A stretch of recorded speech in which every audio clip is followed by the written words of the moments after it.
everybody? This your boy B-Rob back at you with another episode of Random Ramblings with Rob. That's me. I'm Rob.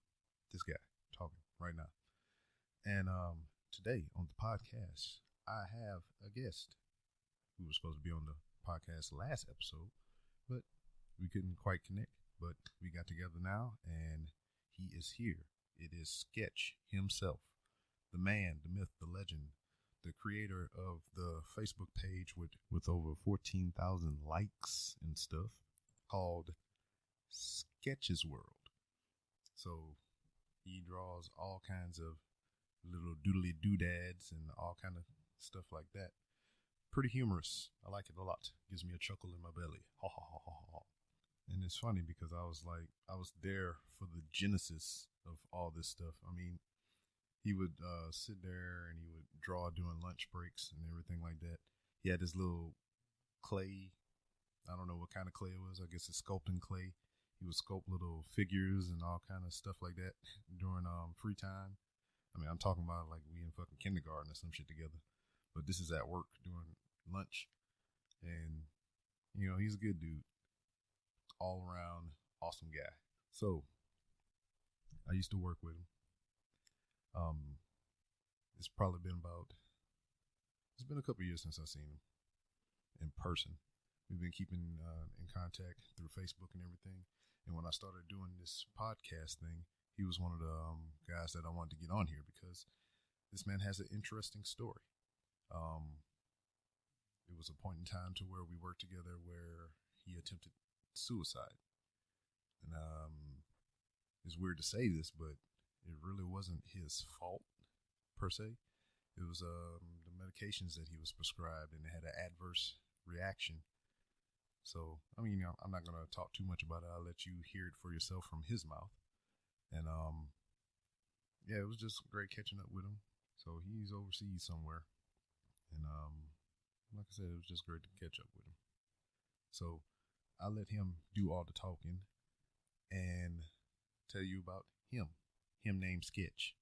So enjoy. I'm just playing Grand Theft Auto and committing atrocities. Yes, that is the best recipe for atrocities. So what do you want to talk about? We can talk about pie because I like that. I haven't had any pie in a while.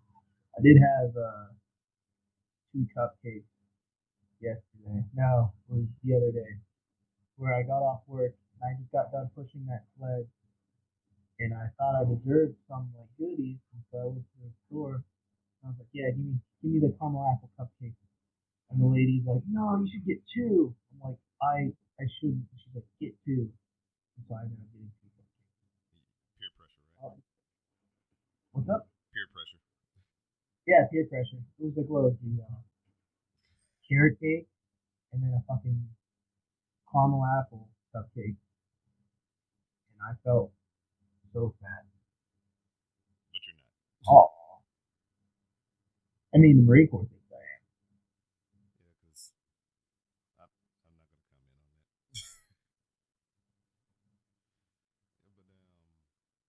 Yeah, but shit, what's it like out there? It's nice. I mean, it's not as bad as our last unit, so I'm not gonna sit here and bitch. Well, not so much how it is as far as the unit or whatever, but like as a place. Where is that anyway? Well, I mean, I can't really say too much because that would reveal who I am. Oh, it's too late. We know who you are. God damn it. I can't reveal that much. Okay, I'm not going to reveal your secret identity. Well, I could get in trouble because they're gonna track me down. Be like, "Oh, he's in here." Which is he? Okay. I'm gonna get yelled at, and I'm gonna not do too well with that. No, you be okay. It's decent. I like it. The people are cool. Can't really say too much. Well, shit, Damn it, I can't say that much. I'm trying to keep as much anonymity as possible. Anonymity? Yeah, that.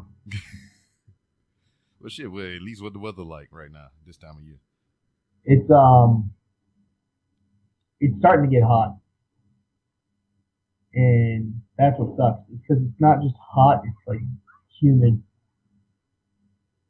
So is it worse shoot. there or is it worse in Carolina? Oh God, so much worse here. I didn't think I was like, oh, I know humidity. I was just in North Carolina, and I got here. I was like, what the fuck is this? Yes, it's not pleasant, I guess. Like, you can't breathe. Well, shit. I mean, that worked out for you because you work out with the goddamn the breather mask on and shit. So that should be. No. See, I'm not allowed to because they yell at you. I was told by the safety guy that he was told by someone else that I can't wear it anymore. What the fuck? Yeah, it's dangerous.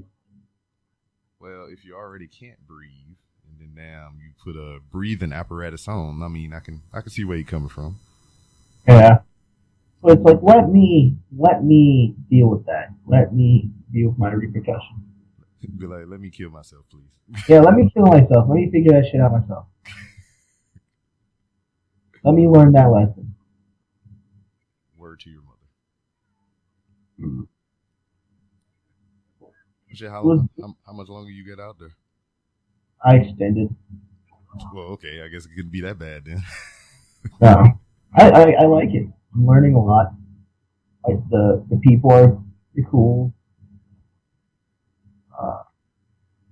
We have a crew that all get on Xbox and kill each other, talk shit, and we live in the barracks. So once someone starts talking shit on here, I get up off my chair, walk down to their room, and get into their room, start fucking with them.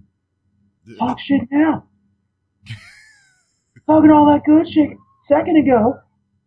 Fucking motherfuckers. See, and that's great because you got the local play or whatever. You ain't got no internet thugs on there trying to daggone talk shit.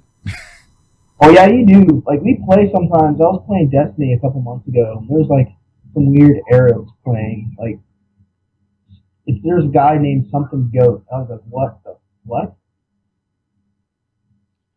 Fucking, you still play Destiny?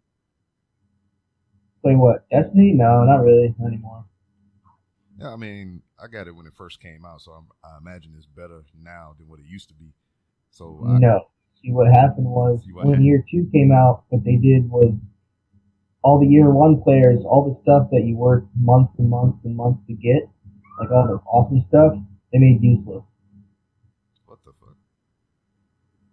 Like my exotic, like the highest level exotic stuff, like my exotic stuff was no better than the green stuff. Like the uncommon. So it was like, what the fuck? And so I just stopped playing after that. Well, shit, I'm glad I stopped playing, period. I sunk like 300 some hours. There's people that played more than me, but I sunk like 300 plus hours into the game, I guess. I didn't know that until someone was making fun of me. I was like, alright, I'm done. Yeah, because when they released that expansion, like the Taken King and all that other stuff, they had it for a while to where you can just drop in at level 25.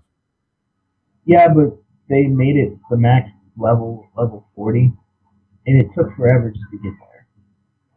Yeah, because I mean, I think when I was playing, I think my biggest goal to try to do was get to level 20 so I can change my armor color. Yeah, because you look like just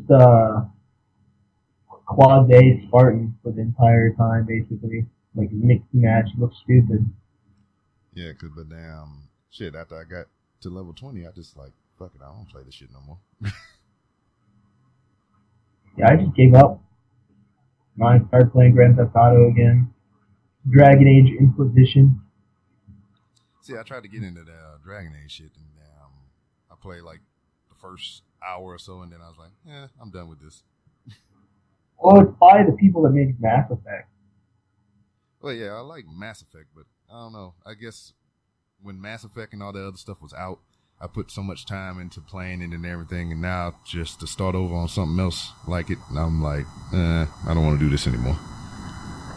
Because it's the same thing with like, all right, I had Fallout 3, And I played Fallout 3 forever and ever and ever and ever. And then now we got Fallout 4 and shit. I played the first mission, and then I haven't played it since. I haven't even started that game. I have, see, I made a mistake. I got the DLC for Dragon Age Inquisition. I didn't think this was going to happen, but it basically says before you get it, like, hey, you start this mission, you're not going to be able to go back. Like, you're stuck that way forever. I'm like, alright, whatever. Well, I thought, like, I was still going to be able to go back and do the open world stuff, and no, you're stuck. The ending you get on the DLC is the ending that you have to deal with, and you can't go back and play it again unless you have a save file that you didn't save over, which I didn't. So I just started another playthrough. Fuck that. Too much. Like, I already have like 3 days in this game. Starting all over. Boo. Boo earns. So you been keeping up with anybody from back here? No, the one dude just left. And I guess he got because he got demoted again, I guess? Because his title went from PFC, Lance Corporal, to PFC again, some shit. And who was that? Wait, maybe you weren't there when he got there. No, who are you talking about? Uber. Who? Uber. Uber? Yeah. I'm not going to use real names. I'm not doing that. Oh. Yeah, well, that sucks. Yeah. I don't know. And then, like, a whole bunch of people got NJP'd after you left. I know. They didn't have my morale to keep them up. No. Are the shoes still there? I hope so. I left them there. They're trying to get them thrown away. Like, my hope was, like, after all of us were gone, that someone would find it after, like, the rotation was complete and there was no one from that saga back there. So they're like, what the fuck is this? That would be pretty cool. Okay.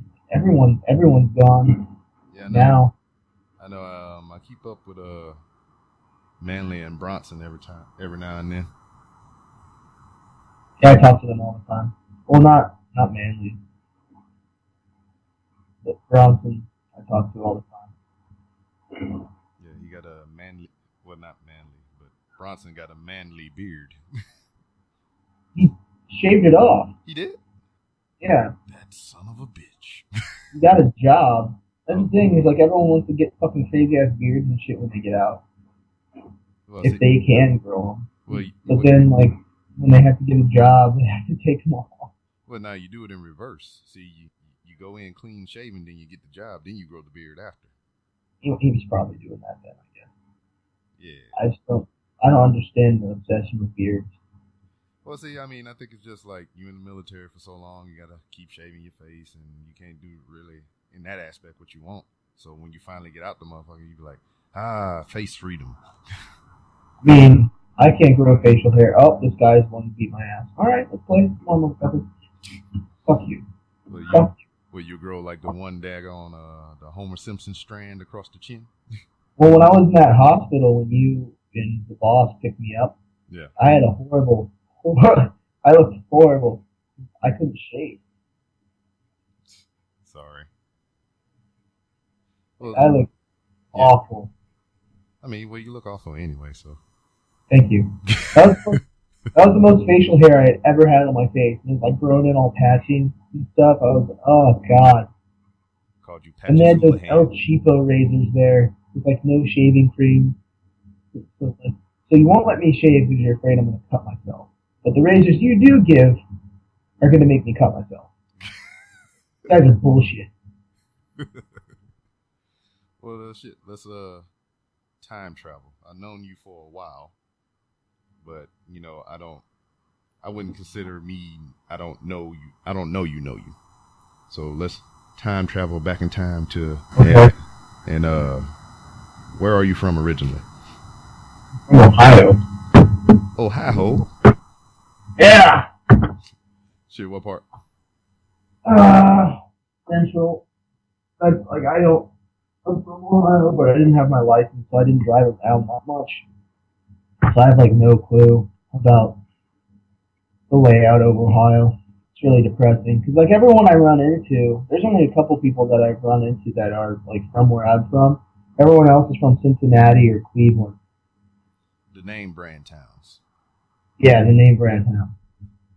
All depressing and shit. I remember when my brother was driving me back up to Ohio from boot camp, and we hit Cincinnati, and everything was fucking gray. And I'm like, yep, that's about right. Everything was gray. Like, the sky was gray. It looked like someone took a paintbrush, dipped it in a bucket of depression, and just wiped it all over the place. I'm like, oh, wow. I missed Ohio. So you've been there your whole life up until you joined the military? Yep. Word. And how many brothers and sisters you got? Just the one? I got one brother, is technically my half brother, but I don't see the difference, so I call him my brother. Yeah. Then one sister, no, two sisters. And I don't talk to either of those. Yeah. Okay, because I never really heard you talk about them whenever we were working with each other. All I knew was your brother or whatever. Me and my brother talk all the time. Which is funny because like my mom kind of raised me to like not like my brother that much. And so we grew up apart basically. And it ends up like we're the only two that really talk. And I didn't end up exactly like him mentally, but basically we had the same thoughts on a lot of things. Like what was it? When I was in the schoolhouse, it was around Easter. And so my mom, when I was still talking to her, she texted me like, "Oh, happy Easter," and so I texted her, "Happy Zombie Jesus Day," and she's like, "Oh my God!" And she was like all pissed off. What I didn't know is that she had texted my brother the same thing, and he said the exact same thing I did. And happy Zombie Jesus Day, and I sent my brother the picture of her getting mad at me, and he started losing his shit because without any outside influence, I had just become him basically, and upset my mom. That's crazy. I mean, that's a testament to your bond or whatever that you have with your brother. Yep. I mean, what's up? I mean, if you don't mind talking about it, what's up with that whole situation? I mean, why is it like it is right now? With my mom and everything. Yeah. Well, a lot of the reason I went to that hospital. Well, yeah. I don't know. So going way back, I don't know why, but I had the instilled in my mind that I was worthless. Don't know why. Some just combination of things in life just made me feel absolutely worthless in everything I did and continue to do. And my mom kind of perpetuated that. Like, she would make me feel guilty about being her son, essentially. Like, guilt trip me on certain things. There was a time we almost got into a knockdown, drag-out fight because I wouldn't buy her a fucking bottle of Pepsi. I was getting ready to go out and run. This is before the Marine Corps. I was getting ready to go out and run, and she's like, "Hey, can you buy me a Pepsi?" She's washing the dishes. I'm like, "No, I'm not going to buy you a Pepsi." I didn't want to say it, but she's fat. She doesn't need a Pepsi. Yeah. And so I was like, "No, I'm not going to buy you a Pepsi." And then she freaked out. Like, "Everything I do for you, you will buy me a Pepsi, blah, blah, blah, blah." I'm like, "Mom." Because I was already paying a lot of the rent by myself. I was already, like, helping pay the cable bill. And see, and that's a lot. I mean, because you're a goddamn kid, man, having all these responsibilities. Yeah. It's like, I'm not buying you a Pepsi. And, like, I was trying to get out the door and go run. She slammed the door in my face and looked at me like she was about to hit me. I'm like, "Mom, if you put your hands on me, I will hit back. Get out of my way." And I went to go run. And, like, there's a lot of people that would be offended by that. "Oh, you never lay your hands on your mother." Well, you were raised in a different household than me. You were raised differently. Once you have a situation where your mom's, like, about to fight you over a bottle of Pepsi. You kind of change your attitude towards that kind of stuff. Yeah, I mean it's not as extreme as that, but you know I can talk from what I know about my wife's childhood or whatever. Her and her mom didn't have the best relationship or whatever, and you know I can draw some parallels to what you're saying and how she grew up as well, and it's crazy. I could never understand how that could come to be because I never been in that situation with my parents, you know. Yeah, it's really shitty. I have a stronger, like, besides my brother, the only people I'm really close with are my friends. Like, I don't really have any family besides maybe my brother and my grandma and some cousins that we don't really get to talk that often, but I'm not really close to blood like I am with my friends. Okay. And that's what the military has given me, which is really awesome. Like my friends are my family basically. Yeah, I'm not gonna understand that. What drove you to join the Marine Corps? Well, fighting motherfuckers over Pepsis? No, not Pepsi. Yeah, Pepsi. So I'd known I wanted to join the military since like 7th grade, basically, or like be a cop or join the military. And I guess the police academy is expensive as all hell. And so to do that, I was like, oh, I'll just join the military and use the military to pay for the police academy when I get out. Yeah. And so I focused on the military. I was going to join the Army until this girl mentioned the Marine Corps to me. So I started looking into the Marine Corps, and I liked the like warrior aspect, the mentality of the Marine Corps and everything. So I started looking into them more. And so my brother wanted me to join the Army. My mom wanted me to join the Air Force. And I was looking into the Marine Corps. So I'm not really religious, but there's certain times in life where I pray just because, I mean, you have to. I got on my hands and knees. I prayed. I'm like, listen, man, I really have no clue what to do. Can you like send me a sign on what branch to join? And so the next day, I was at my high school getting ready to go home, and some Marine Corps recruiters were walking around. Boom. And I didn't think anything of it until the day after that, where on the school news in the background, you could see the Marine Corps recruiters talk to me and everything. And I was sitting there like, oh shit, was that the sign I was asking for? I'm like, nah, that's just coincidence. That's stupid. But like, my bad. Yeah. So the third day, the Marine Corps recruiters were at the school again, and I didn't think anything of it. I went and did the pull-up challenge, only got 13, got a water bottle, like held on to that thing like it was my baby. But see, that's how they get you. They suck you in with gifts. I didn't think anything of it. They got me all those badass Marine Corps stickers, and I was walking home. I'm like, maybe that was the sign I was looking for. Like, maybe that was the sign. Because, I mean, it's been 3 days, and I keep seeing the Marine Corps. I'm like, no, it's just a coincidence. They're there the first day, scheduling the appointment for that day. I'm like, all right, whatever.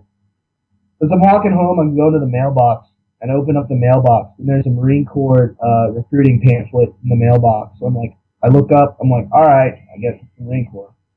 Yep. And that is what led me to where I am now. And that's funny how that stuff just worked out. Yeah. Because I can talk about my personal experiences to why I wanted to join the Marine Corps. And pretty much like you, I mean, as a young child, I kind of grew up around it. My father was in the military. I had brothers and sisters in the military. So I knew it was something that I always wanted to do. And when it came down to picking a branch, it was just like, I don't know.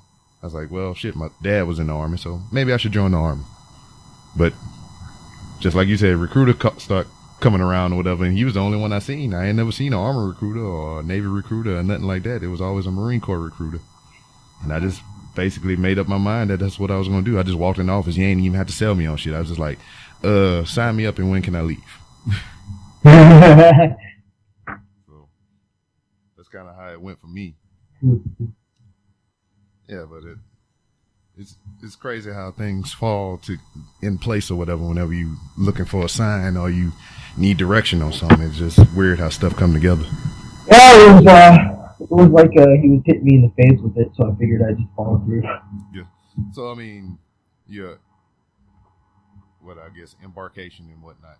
What led you to that? Because you was talking about you wanted to be a cop or whatever too. Could have been an MP. Well, they didn't have the MP open, and so I was looking at. I wanted to be infantry, okay. But I can see didn't have it. So I can see you doing that. I wanted to be infantry when we were getting ready to go. Because the reason I chose my job is because when they had the logistics option on paper, it says what is it? It's Charlie Juliet on the paper, CJ, and under it says EOD, and I was like, oh fuck yeah! So I chose that as my second choice because I thought I could be EOD, like right off the bat. I didn't know any better. My first choice was infantry, and so they told me they were going with the logistics option. I'm like, oh, so I could still be EOD. They were like, yeah, sure, whatever. Like, all right. And so when we were getting ready to ship out, like the day of, the guy in charge was like, hey, I could probably pull some strings if you guys want infantry. Who here wants infantry? And I was like the only one that raised my hand. And so we go to MEPS and everything. They're like, oh yeah, you're not infantry. I'm like, son of a bitch! So here I am. Like, at first I was pissed. I was like, all right, I'm going to lap move when I get the chance. After a while, I just accepted the job I was. And, I mean, it's not bad. It's fun. Every day is a new experience. You have to deal with logistics, deal with everyone's attitudes.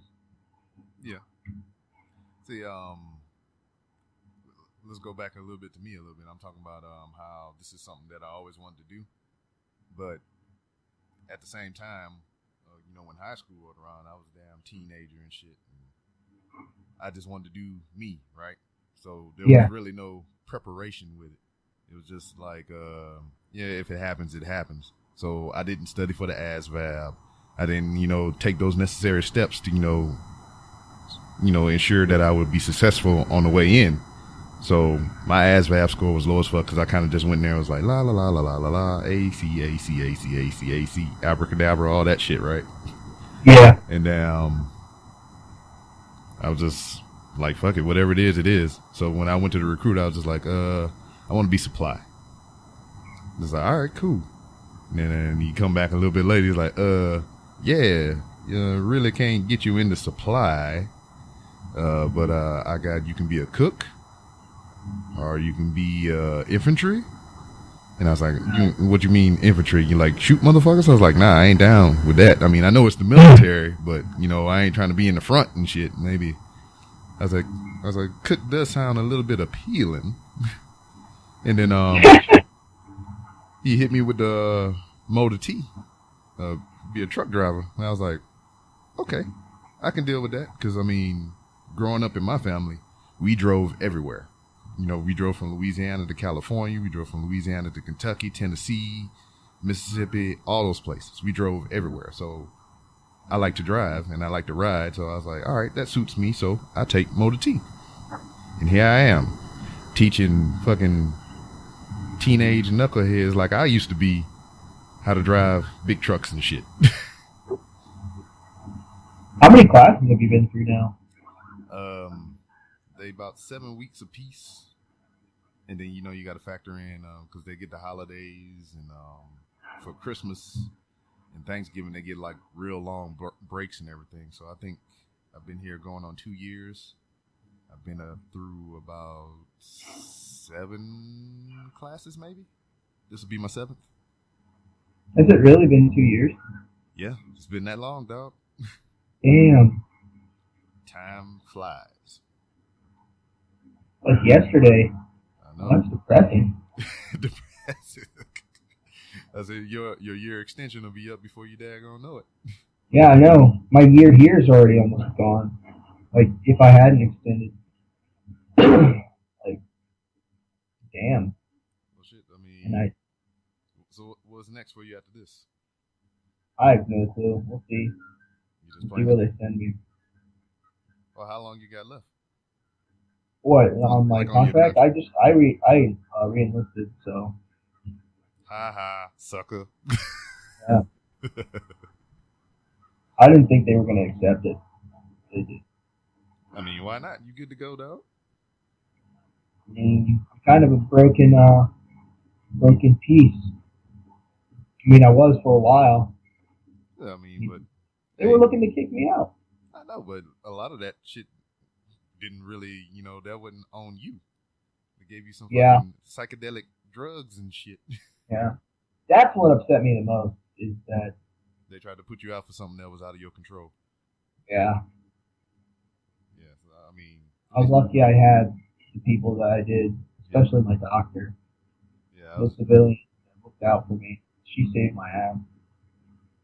yeah, because that would have been a fucked up situation. It kind of, not to that extent, but it reminded me of after 9/11 happened, and they was about to send all of us out there. So right before we were getting ready to deploy and do workups and all kind of stuff, we had people popping on drug tests. Prior to. So we had one guy pop for cocaine. We had another guy. I mean, this was before we even knew anything was going to happen or whatever. This was like right before 9/11 kicked off. So one guy popped for cocaine. Another guy popped for marijuana. It was a couple of them. It was a majority of them marijuana. They had like maybe one or two guys for cocaine or something harder than that.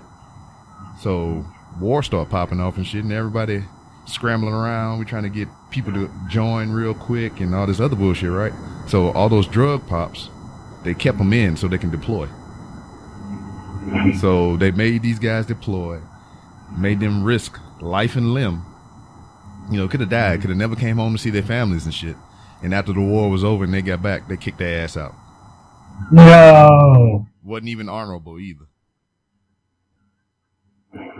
So I mean, that's fucked up. Yeah, shame on them for doing it, but like, holy shit. Yeah, and this the kicker about it too. I mean, life ain't fair. The dude that popped for cocaine, when they read his results, they said his levels were so fucking high that he had to sniff a line right before he pissed in the cup. No way. And then the guy that popped for weed that came with us on deployment, they said his shit, they barely caught his shit. It was so damn low. But he was the one that got fucked over. And the dude that daggone got the cocaine and shit, I guess he was in cool with people and he did good work. And they hooked him up on the way out. I mean, he got an honorable on the way out. So, man, that's fucked up. I never got into drugs or anything like that. Except for weights. Weights are a drug. I mean, that's true. And pre-workout. But I mean, even back in high school, I never got in a pot or anything.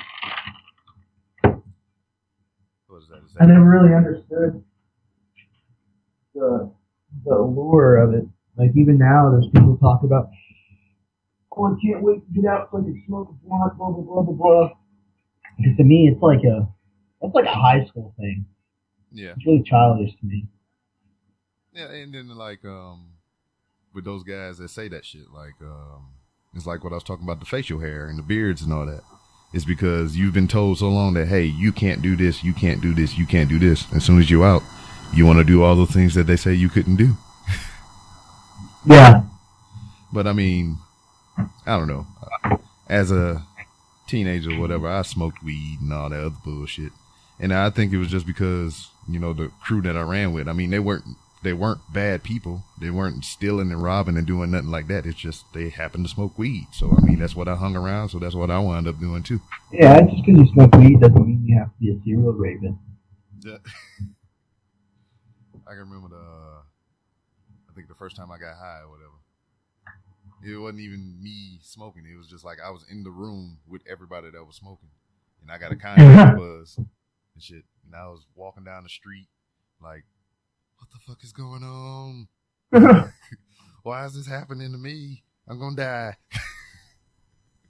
I can't breathe.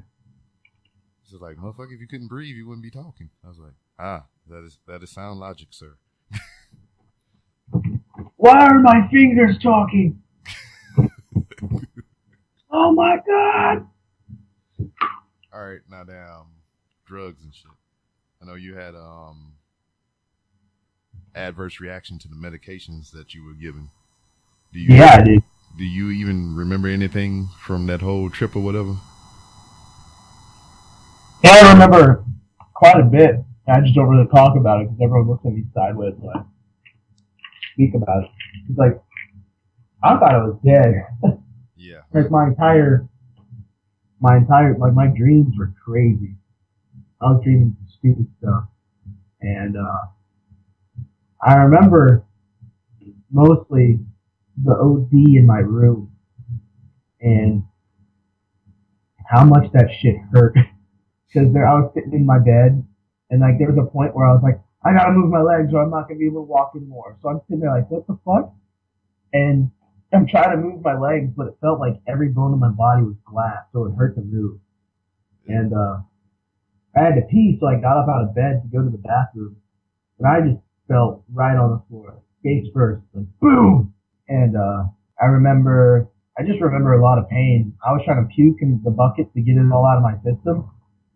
So there was like that bucket of water next to my bed. Yeah. Which was in reality just me drinking water and trying to puke. It just, that sucked. So, and like when I was in the hospital talking to the doctor, and I was high out of my mind still. And I told I think it was a major, I'm like, hey, sir, I have a name I'm going to call you. He's like, what? I'm like, Dr. Feelgood? And he's like, no, you're not calling me that. I'm like, yes, I am. So the hospital sucked. Because when I woke up, I was pissed. I was like, God damn it. I'm going to have to deal with all this shit now. And he was like, fuck it. I can't go to the gym and lift weights. Yeah. Especially when I was at the first hospital. When I went to the second hospital, that's when it really sucked. Because like some of the workers were really nice. They really worked with you. They helped you out. They were cool. They understood the situation. And other ones were just like assholes. It's like, fuck you. I remember my favorite memory. I have a favorite memory of the place was we were all sitting down playing spades. I learned how to play spades in there. See, that's fucked up. I'm mad at you now. Why? Because you're not supposed to dang on learn spades in the hospital. Damn it, you're supposed to learn spades on deployment. No, I learned spades in the hospital. So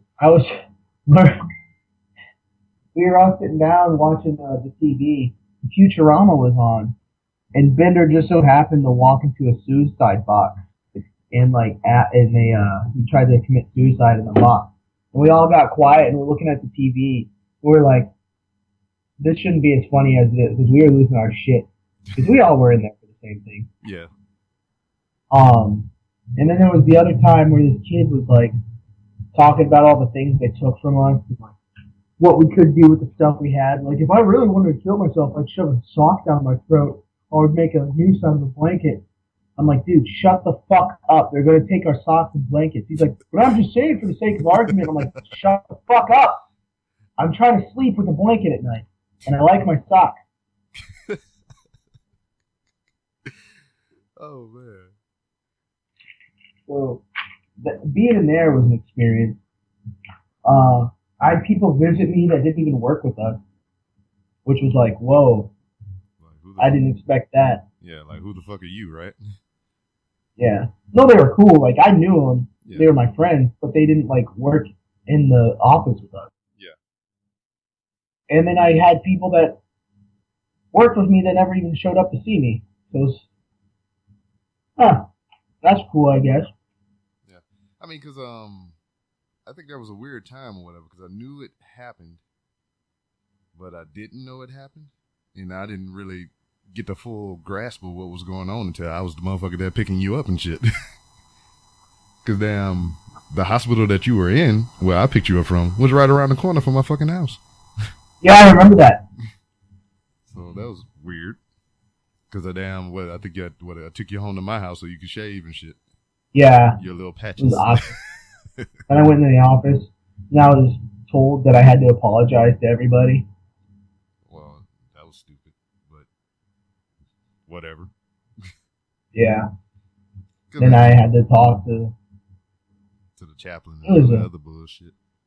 The chaplain was cool. Yeah, that chaplain was alright. I don't think I've ever met a bad chaplain yet. Shit, the chaplain and I had. Oh! I got the chaplain here to start saying your mom jokes. Oh, great. What I know. That's gonna be on my gravestone. Actually, it's gonna be I'm getting cremated. I'm not getting buried. I want them to put me in an urn, lace me with cyanide, and like throw me at people I don't like. Okay, I'll make sure that happens for you. Fucking gotta rack up that kill count. KD ratio has to. My wife. I'll be dead. My wife was like, she was saying the same thing. She's like, whenever I die, I want you to cremate me. And I was like, all right. I was like, you know what? Out of spite, when you die, I'm gonna bury you, just cause you're dead and you can't do shit about it. See, when people threaten me, they're like, "Oh, I'm gonna kill you." I'm like, "That's cool." Have you ever seen the movie Poltergeist? You just be like, okay. Haunting the fuck out of them, and like, I'm not even gonna do like crazy stuff. What I'm gonna do is I'm like gonna get them in their most vulnerable moments. So when they're sitting there trying to poop or something, I'm gonna like throw them off a toilet and throw the shit on the ceiling. Or like when they're trying to pee, just dead leg them so they like piss all over themselves and on the wall. Oh man, why you talking about that now? I can remember. I don't know if I did it to you or whatever, but whenever we was down at 25, I go in the head, motherfuckers be pissing at the urinal. Damn, I can't talk. The urinal. And I walk up behind them and I give them like a little stiff tug push behind their back, and they just lock their legs up and they fall into the wall and shit while they No, you never did that to me. But you did do something where I carried it on the day where I just photobomb people and I take their phones and photobomb them. Yeah. Oh man. And I found one on my phone like a couple months ago where it was old. It was you as you were leaving, like the day you left. You took my phone and you photobombed my phone with a whole bunch of people. Yes. Oh, dog. I was like, aww. We do that shit here where I'm at, but they take it to a whole nother fucking level, dog. Like what I used to do, because I was the one that started it. Haha. I took a couple people's phone and I would just, take a whole bunch of pictures, kind of like how I did there. But these motherfuckers, they started down doing videos and shit, like giving classes in the phone, videotaping with my cell phone and shit. And then they have one motherfucker there, he'll take the phone and he'll just take like 1,000 pictures nonstop. So you sitting there, you can't select all of them, so you gotta delete each one individually. Just wow. Cause they was doing that shit yesterday. They had a dude, he was taking pictures of every part of the truck in this dude's cell phone. And then he started taking pictures of all the students. Then he went outside, he started taking pictures of the sky, and he just holding down the daggone camera button. Just dude had over 1,000 pictures in his fucking phone. I'm trying to snipe this dude right now. Oh! Oh! What the? No open casket for you, bitch. Okay. He didn't even do anything. He was just sitting here in a car, just being chill. I took his life. You playing online or you playing campaign? I'm playing online. So I guess I have like 9 days of online racked up. Yeah, I can't even remember the last time I played. What, that's Grand Theft Auto 5? Yeah. Cause I don't even know where I'm at in the story. I just remember the. I haven't played the story. You haven't played the story? No. I mean, I did on the 360, but I didn't finish it because online's more fun. Yeah, I'm probably. You on what, Xbox? Yeah. Yeah, I might have to get your tag from you later. We're already friends. We are? Dog, yeah. Man, I got so many motherfuckers on there. I don't even know who's who. Because, damn, everybody don't do the, where you can put your name on there so you can know who it is. Yeah, I don't do that because I have fans from my page that play with me every now and then. Anonymity. There's people that, there's already people that have kind of threatened to like release who I am, kind of thing. So like legit, you don't want nobody to know who you are from your Facebook page? Yeah. it could get me in trouble later on because like I'm not like all into politics and stuff, but I say some shit on there that's not appropriate, of course. Yeah. If it got out who I was, especially where I am, they're gonna get all butthurt. And what is this Facebook page in question? I'm not gonna say it. There's gonna be some stuff I'm gonna have to ask you to cut out so I could like remain. Or do you have like the option of bleep things out? You have the option of what? Bleep things out, like I cuss. Oh no, cussing is fine. That's okay. No, like how do I word it? You know, in shows when like on Jerry Springer, there's people on there and they cuss. They have the bleep noise. Yeah, I can do that. Yeah, I need you to do that for certain things. Okay. I mean, I don't think you've said anything to where we need to bleep it out. Well, where I am, you said where I was. Ah. I've been said that. People already know who you are. So that, because like I don't care if people know my job, but if they know where I am, then it's really easy to find out who I is. And if they find out who I am, then they're gonna hit me up. Then I'm gonna be like, hey, shut the fuck up. And they're gonna be like, you can't say that to me. And then I got a problem. Okay, I got you. I feel what you're saying. I pick up what you're putting down.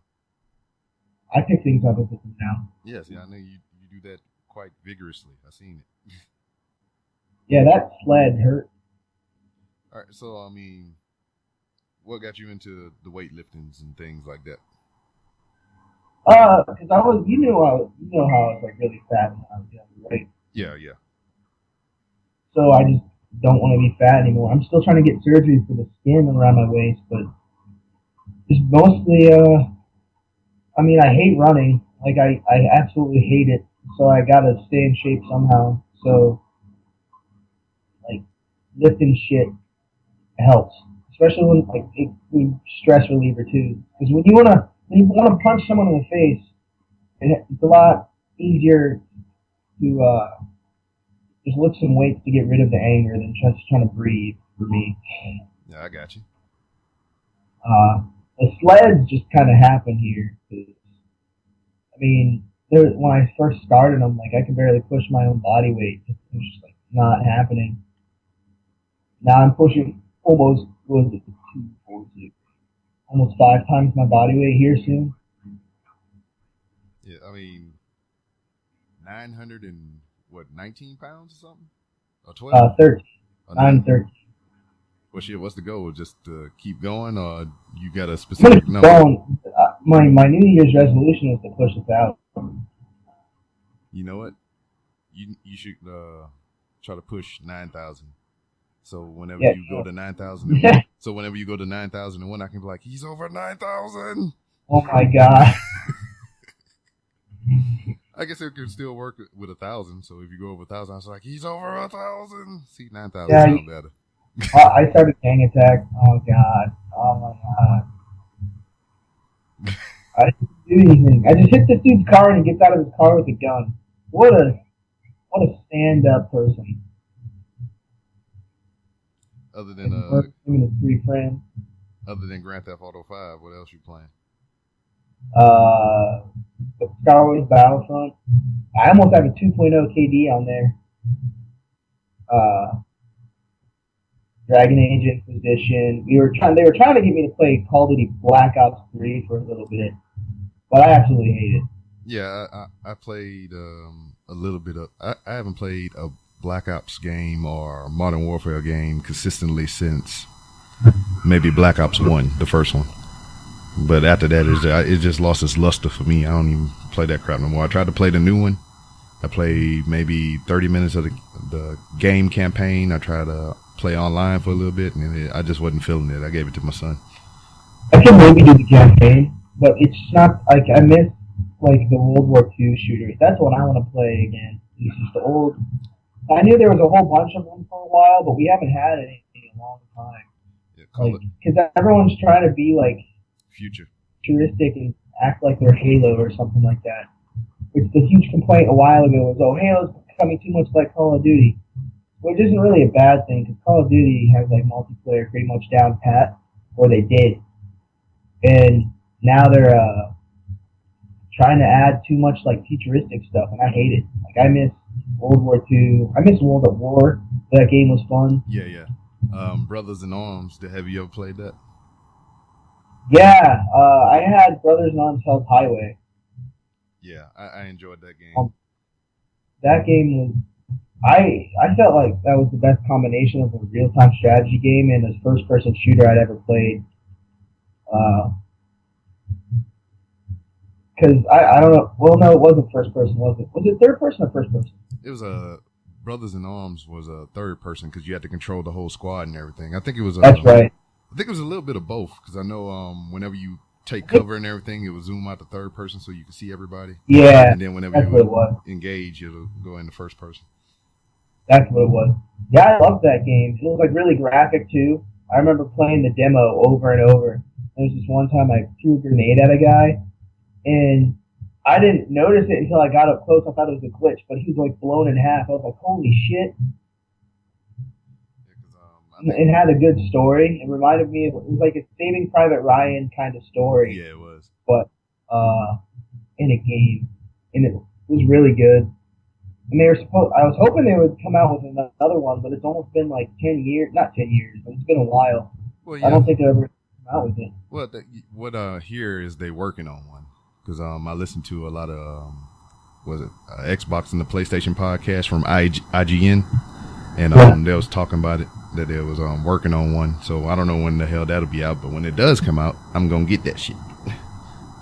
Well, I remember in like 2009, they were looking at making one, and it was like really goofy looking. Yeah. Like it didn't really look like a real.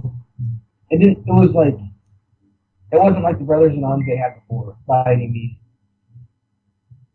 And I remember at the end of the Brothers in Arms, they were talking about maybe having them fight in like the winter, and I was like, oh, that's gonna be sick. Oh, hey, yeah, the snow and shit. It'd be like yeah. If they do that, then I'll buy it. But if it's the goofy one they were talking about, I don't think I'm gonna get it. Yeah, that'll almost be like that miniseries, Band of Brothers, when they was out in the snow and all that other shit. Exactly. Goddamn, I think the best Call of Duty game that I ever played was I think it was Call of Duty 2. And that was like, that's what got me into first-person shooters was that game. Other than SOCOM, that was way back on, I think that was PlayStation 2, maybe? My brother had that. Yeah, I mean, SOCOM 2 is what brought me on to online gaming and everything. Because I can remember, because we used to get the 2-hour lunch breaks and shit, right? I would drive all the way from Lejeune and into base housing. Like, I lived on the far end during my lunch break, so I can go home and play SOCOM for chow, then go back to work. Oh, that's old. That's old school. Hell yeah. So you was probably what, in middle school? I was in elementary school. Ha! Age gap. I was born in 1994. All right, so you was born in 94. In 94, I was in middle school. I remember we were talking about, before you left, we were talking about 9/11. I forget what started the conversation. Yeah, but Cause you showed me where you were. Yeah, and you was talking about you was in elementary school or some shit, and people. Yeah, I was in second grade when it happened. Yeah, people were freaking out and shit in school, and you was like, "What the fuck going on?" Yeah, because all the grown-ups were like acting weird, and all the kids were like confused. Kids were going home early. My mom tried to call and get us out of school early, and like the cell phone network crashed because everyone was using it. It was really bad. Yeah, because I mean, and I really didn't understand the scale of what happened until high school, probably. Yeah, because I mean, for me, I was already in the Marine Corps when that shit went down. I was in Lejeune, and I was probably at this point I was, I think, 19 years old. Yeah, so we was just in the motor pool working. Somebody was like, "Hey man, they hit the towers." I was like, "Hit the towers? What the fuck are you talking about?" Then they got us information, told us what was going down, and I was like, okay, so this is the thing. Yeah. So here we go. So I went home and I was like, I might die. So that's how my son was born. Oh my god. No shit. It's honest to God's truth, man. That's how my son was born. I thought I was gonna die. I already had my oldest one, which is my oldest one is a girl, and I wanted a son. And I was like, hey man, I think I'm gonna die. So let's try to knock this kid out before I leave. So got her pregnant. Went through all the workups and everything, and he was born, and I got to spend 12 days with him before I deployed to go to Iraq. Hang on, someone's knocking my door. I think they want me to play Xbox. Punch him in the face. Stop knocking on my door. Okay, I'm back. Guess who's back? Back again. He was the one that decided that I had to attack this guy that was way out of my league in the war. Did you punch him in the shit? Plan. He's like, yeah, you have to attack this one guy that's like 30 levels higher than you because you're the only one that can. No, I can't. That's not how life works. Did you punch him in his shit? No, I didn't. I had to get back to the podcast. Oh, okay. I want to know if they make like a cranberry pie. Cranberry? Yeah. I don't know, but you saying it make me want it now. Yeah, I know. It sounds like it's amazing, doesn't it? Yes. I mean, because they got what? Yeah. I don't know. They should. I don't see why not. It's a berry. They got blueberry pie. Yeah. Cranberries, that's my favorite thing about... My favorite holiday is Thanksgiving. Because everyone's like, oh, Christmas is the greatest. I like Thanksgiving more because... You're fucking right, because you get to eat your presents. Yeah, exactly. And with Christmas, it's like... Normally, with most people, the families don't get together. It's like your little family unit that you have. Like your close, like immediate family gets together. With Thanksgiving, it's like people from flying across the country to see each other or whatever. And that's the kind of stuff I like. Yeah. That's why I like Thanksgiving more. Because it's like a family reunion every year. Yeah, I can see that. And it's less about gifts, and it's more about actually being next to one another and food, which is all that you need in life. And you get to eat your presents. And I get to eat my presents. Favorite heavy. Favorite Thanksgiving dish? What's mine? Yes. Oh, God. Anything with sweet potatoes or pumpkin pie. Yes, I can dig it. I think mine would be rice dressing. Rice dressing? I've not had that. Well, you never had rice dressing? No. I mean, they might call it something else. I don't know. But it's rice and meats, and it's almost, I don't know what to compare it to, but it's just fucking delicious. So next time you have a Thanksgiving, tell a motherfucker to make you some rice dressing. Is it like a Southern thing? Say what? Is it like a Southern thing? I don't know. That's what we call it. I mean, it might be called something else somewhere else, but rice pudding or some shit like that. I don't know. I think I've had rice pudding, but I don't think there's meat in it. Yeah. I'm just going to say something real quick. I'm playing Grand Theft Auto, and I'm flying a C-130, and there's helicopters keeping up with me. I have issues with it. So, the C-130 rolled down the strip? I mean, I did, and I just got shot at a lot. You could do a barrel roll in these things, and it's terrifying. I know. I need to get back on it. I haven't played it in such a long time. It's a good game just to play, just like right now. I was trying to play Dragon Age Inquisition and talk to you at the same time. That wasn't happening. No, because I mean, there's a lot of dialogue in that. So yeah, there's a lot of. I guess there's like, I looked it up. There's over 700,000 lines of dialogue in that game. For Dragon Age? Yeah. And why is this something for you to look up? Because I was on YouTube and they had it's called Fast Facts.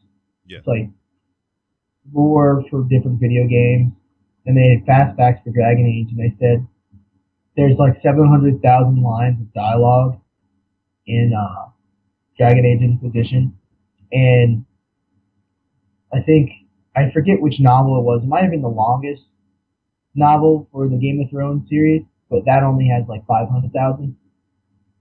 Shit. And see, and this is the thing. Who the fuck sits down and goes line by line and counts all that shit? I don't know. Because I can understand with a book. Because, I mean, if you do that shit on, goddamn, Microsoft Word or whatever. I mean, you get the word count and all kind of stuff like that. But a fucking It's gotta be the same thing for a game because they have to have like the script and everything. True indeed. Ah, valid point, sir. Because like I'm gonna be, I wouldn't count all that. Fuck no. I mean, you have to pay me a lot of money, and I wouldn't get it to you anytime soon.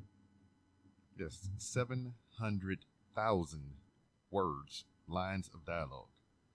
Well, not words, but dialogue. I mean, shit. Have you heard about this? I guess the FBI is trying to get Apple to create a backdoor into their phones. Oh yeah, play that porno music, get that backdoor action. And not that, but like they're trying to make them make backdoor software so that they can hack this dude's phone. Yeah. That dude from God, that I don't even know, that one shooting a couple months ago. I forget what it was Kalamazoo or some shit like that. Yeah. It's bad that there's been so many shootings in the last decade that they all just kind of blur. I know, it's a fucking virus, man. One happens, then another one happens, and then one happens, and another one happens. I don't really think there's anything we can do to stop it either. I mean, you can enforce the gun control, or you can take. But then that. Yeah, I mean, that's another can of worms. Yeah, I mean, you can take the guns away, but there's nothing stopping them from getting it illegally. And then if you take all the guns away, I mean, how are motherfuckers going to protect themselves? And then at the same time, you give all the motherfuckers the guns they want, then people just be shooting people on principle. Be like, he looked at me funny. Pow! So. I really wish I was, like, born after all this shit was going on.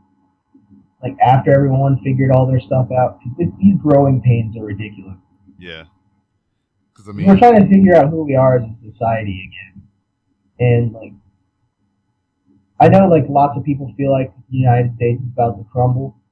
But I feel like they felt that way in the 60s during the Cold War, too. Yeah. Like, every generation has their moment where they're just like, what the fuck are we doing? And I think that's ours right now. It's just, to me, it's a bit ridiculous right now, especially with this election cycle. It's all a joke. Oh, yeah. Fucking Donald Trump, dog. You know he's going to win, right? You know what? As long as it's not Hillary Clinton. So what's your issue with that? I'll tolerate anyone else, I think. So what's your issue with Hillary?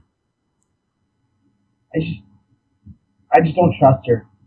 I mean, I really don't know much about her political views, which they probably all don't align to me that much. Because I was raised Democrat. Then I got into the military and just watched things from a different perspective. I'm like, yeah, I'm going to go with... I'm not necessarily Republican. I guess I would say that I'm independent, but the Republicans usually align with the military more than Democrats do. So I got to side with who's on my side most of the time. Yeah, I understand. But, like, when she was talking about... My biggest thing is, like, everyone's tired of talking about the email fiasco with her. Yes. And, like, I'm not, because if I released a whole bunch of secret emails, my career would be over. I wouldn't be able to get a job anywhere. And this motherfucker trying to be the president now, right? And it's not like one or two. It's like thousands upon thousands of secret, classified, above top secret emails. So, I mean, if she is elected for some odd reason, you know there's only going to be one benefit from it, right? No one would fuck with us every week of, like, 1 week out of every month or some shit. No, not that, but I see where you're going. Dirty motherfucker. Nah, we get Bill Clinton back in the White House. Well, I just watched a YouTube video. It was shared by Awesome Shit, my drill sergeant said, where he was a sergeant in the Marine Corps. He was talking to Bill Clinton, and Bill Clinton basically tells him to shut up and listen. Which I didn't watch the whole thing. I watched bits and pieces, and I had to watch it again to see what was going on.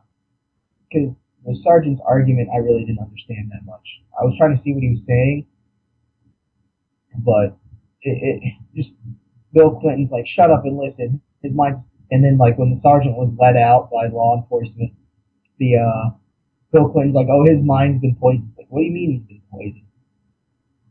He's asking legitimate questions. But back to her talking about the email thing. Like, I watched, there was an interview a couple months back where there was this reporter like, hey, did you release the emails or didn't you? And she's like, what do you mean? He's like, what do you mean? What do I mean? Did you release the emails or didn't you? It's a straightforward question. And she was like skating across it. And he was like, really made my skin crawl watching that. Yeah. I just didn't understand. Like, I don't understand how people are okay with that. Yeah, I think this was probably a bad time for her to do it. At least run for president. I mean, last year. Oh wait, not last year, but the last election. Was she even in the running last time? Yeah, she was going against. No, not last election, but 2008. She was going against now President Obama. Yeah. So I think she probably should have skipped this one and go for the next one, especially with all this shit going on. But then at the same time, she old as fuck, so she probably thought this was it or bust. I mean, hell, I just don't want her in the White House. Like, if she can lie that openly on television. Yeah. Her husband did too, let's be fair. Yeah.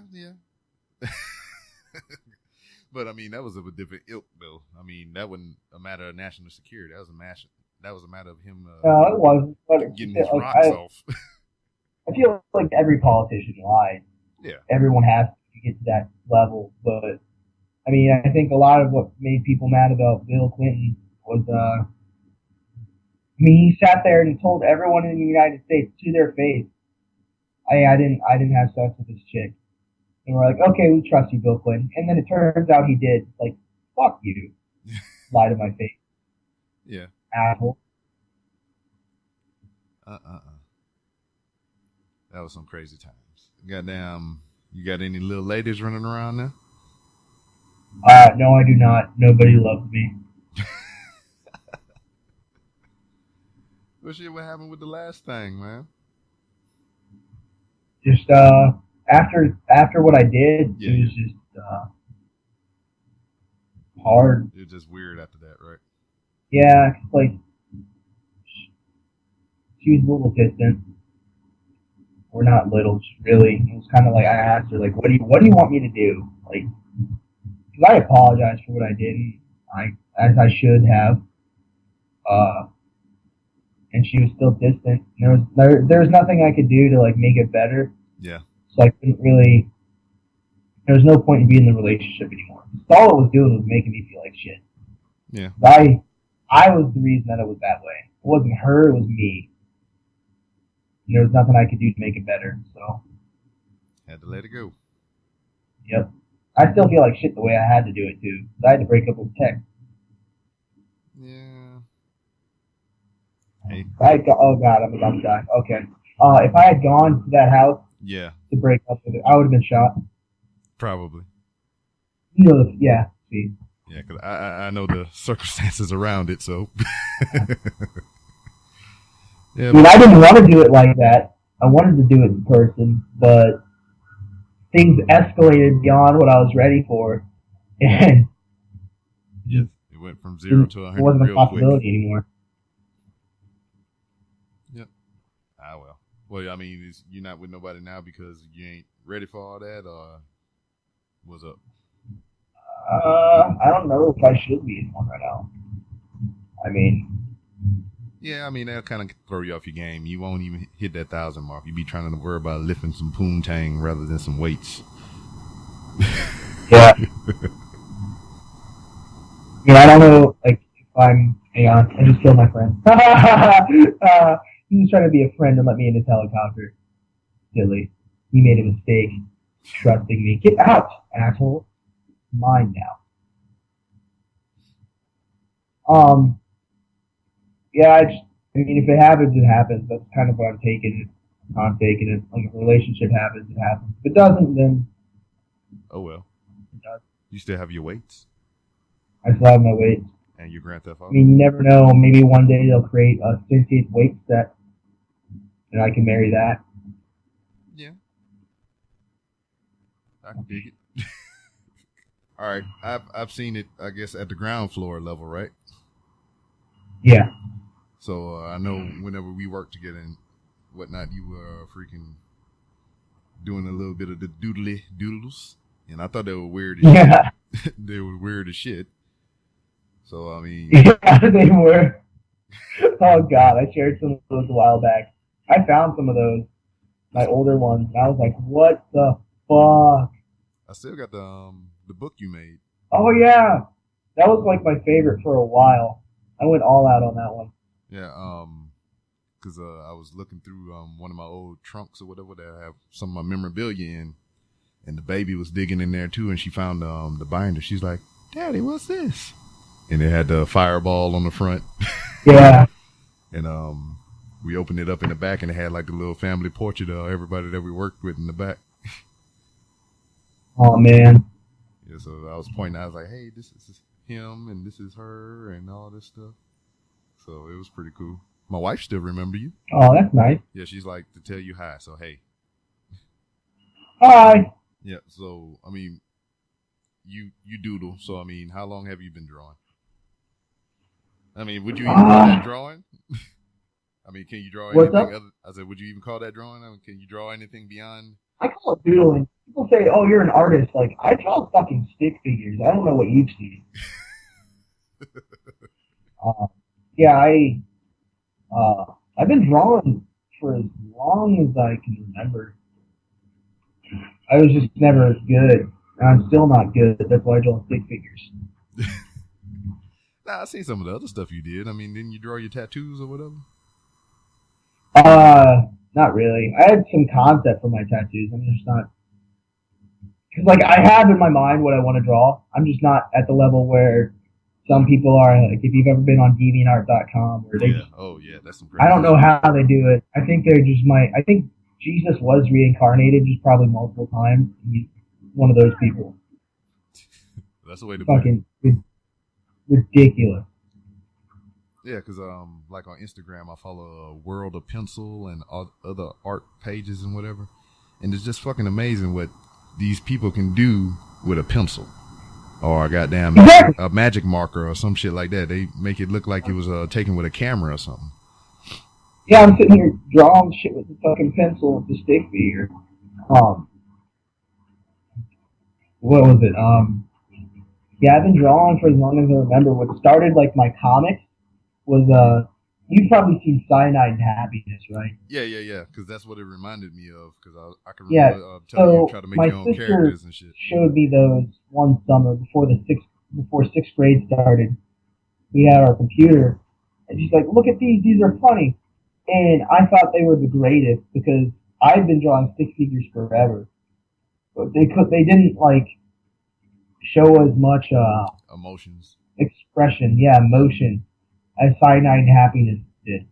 And so I adopted their style, and over time I've just made my not own, because I've adopted a lot of other people's stuff. Because I would go on DeviantArt.com and like look at how people draw certain faces. There's this one person where you can probably find them on there, where they would take eggs and like draw faces on the eggs and do funny things with the eggs, where like one would be broken, the one next to it would be crying or some shit. Yeah. And so I just went on there, practiced drawing faces, and over time I just got to where I am now.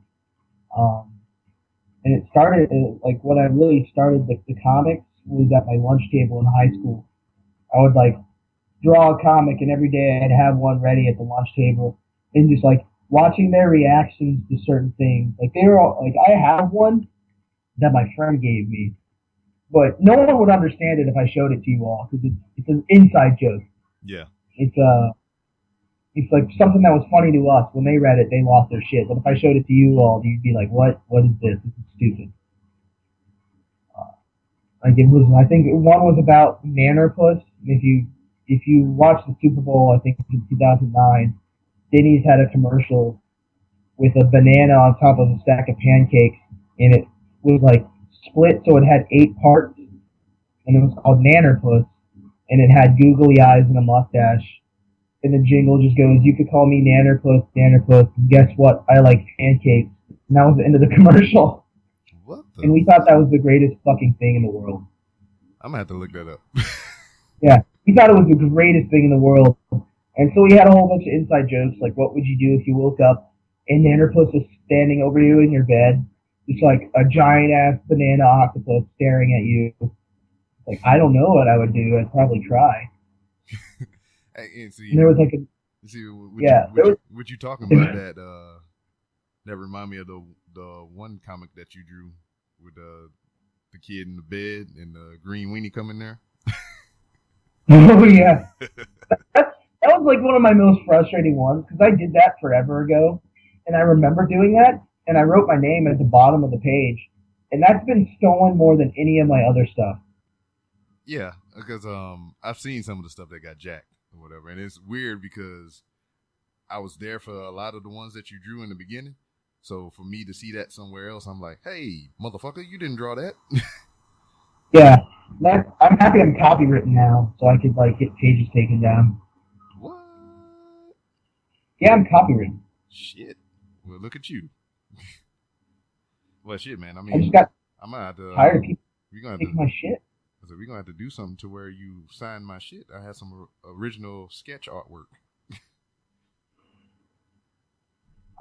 Yeah, I'm tired of people taking my shit. Fucking. I don't know who. What was it? I don't know. Frustrating. Some of these pages are a lot bigger than me. Yeah. And they actually make money off of what they do. They share my stuff without. Like, all I want without is for you to, like, you, tag me in the post. Like, share the original post instead of sharing a picture and putting me in the description. Yeah, yeah. No one looks at the description, like, ever. No. They look at the post, where it was coming from. And they don't do that. And it's, like, frustrating. Because not that I worked hard on it, but I made it. I did it. So don't act like you did. Yeah. Well, I remember, do you still do the clay figures and everything? I have some clay, but I really don't do it anymore. Because, I mean, that could be something that you can add to it. You can make you some little clay figures and kind of like do strips or something around that. It's too much work. It's way too much work. I'm lazy. Apparently, you ain't lazy enough to where you not going to fucking push around 900-pound sled carts and shit. That's a different kind of lazy. That's different. I'm lazy in the fact that, like, I think about doing something, and I start to try to do it for a little bit, and it doesn't go well, so I'm just like, fuck it. Well, see, I mean, that's kind of where we are today. That's why we're doing the podcast. It's something that I wanted to do, and now I'm doing it, and I'm trying to keep it up because, I mean, there's been a couple, because I try to record every Saturday or Sunday, and now it gets to some importance where I'm like, I don't feel like doing this shit.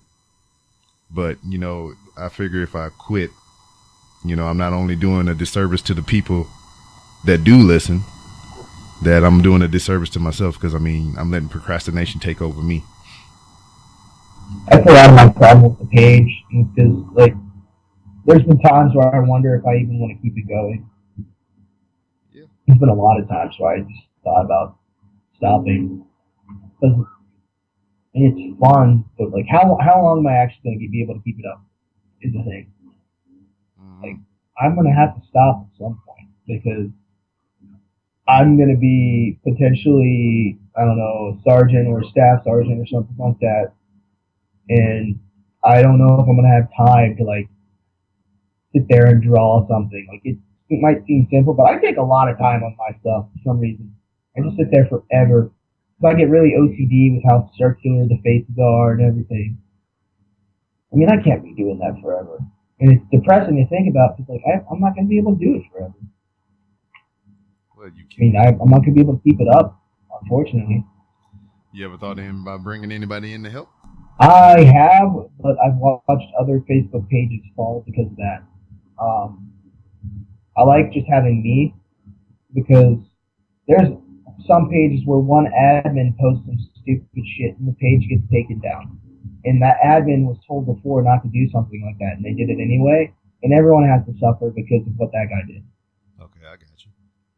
See, I mean, I got, it's just me too on my Facebook page. I mean, but I'm not really doing anything of substance on there. I got the Twitter account linked to it, so whatever I put on Twitter pops up on the Facebook page. And then what you might have noticed from my personal page to my podcast Facebook page, a lot of the shit that I would post on my personal account, it's all on the daggone Facebook page now because damn, you know, that's all I really do is put funny ass videos and shit like that. Yeah, I have noticed that.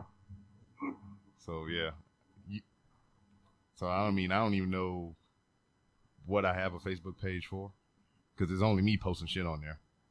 But I guess, I mean, the people who do listen, my hope is for them to be able to come to it one day and have some way to share information, or if they're trying to talk to me about anything or they want to get on the show, plug something or anything like that, they had that means to reach me that way as well. So, I mean, that's why I set it up there. That's what the page is good for. You can get messages. So it's cool. Have you seen that yet? Say what now? Have you seen that yet, where your page can get direct messages? Yeah. Because I'm working with some wrestling federation down here in Missouri. Oh. So I'm like an admin on their page and everything. So I run their Twitter account and all that other stuff. So whenever they put something on the Facebook page, I pretty much copy paste it, bring it over to Twitter, and I put it out there for the Twitterverse, as people call it, if they still call it that.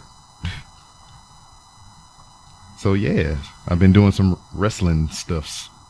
I mean, I remember being in the vehicle with you and you listen to the wrestling podcast all the time. Oh yeah, I still do, dog. I mean, that's kind of, those podcasts are kind of what inspired me to do what we're doing right now. Because I mean, I like listening to everybody talk and everything, and I'm just like, why can't I do that? I mean, I enjoy it, and it seemed like something I could do, so why don't I try it as well? To me, it's like a talk show radio. Yeah. And like some people down it, I don't understand why they do, because that's exactly what it is to me. It's like some people listen to talk show radios, same thing, except it's on the internet. Yeah, it's on the internet. And I think this is way more accessible than what do you hear on the radio. Because I mean, I think it is.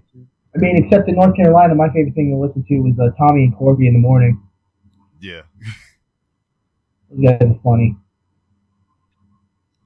But I mean, it's interesting, and there's so many different ways you can do it. Because like last night, they had some guys. They got apps for this shit. You can do it straight from your phone. Because they had some guys last night that was doing some wrestling talk. All they had to do was hit the live play button, and damn, they was live podcasting from their phone or their laptop or whatever, just like that, push of a button. Really? Yeah, it's fucking crazy, man. Because I mean, with a radio station, let's just say, all right, let's just put the simple factors into it. All right, you got to get a broadcasting signal. Okay, cool. Then you got to have a place to daggone set up all the equipment and work out of. And then you got to get sponsors. You got to pay the rent on the building or wherever you are and all this other crazy shit. This right here, I just plug in my laptop, call you on Skype, press the record button, and there we go. And then the whole fucking world can hear the shit. Do you think radio's going to go away? I don't know. I mean, because it's a business. I mean, people put money into it as to where podcasting, I mean, people make revenue off of it, but it's essentially free. I'm doing all this for free right now. But I mean, as long as radio, they have sponsors and all kind of other shit, I don't think it'll go away yet, at least. I think we have a couple years, a couple decades maybe. Yeah, probably. Because I mean, I don't know. I don't think we'd be around in a couple decades because, you know, we're going to rely on all this technology and then Skynet going to take over and that'll be it. That shit's going to suck so bad. It'll be either like Terminator or The Matrix. Every time I get something out of it. You do what? I thank my microwave every time I get something out of it, just so I have that those positive RT points. Oh, okay, I got you.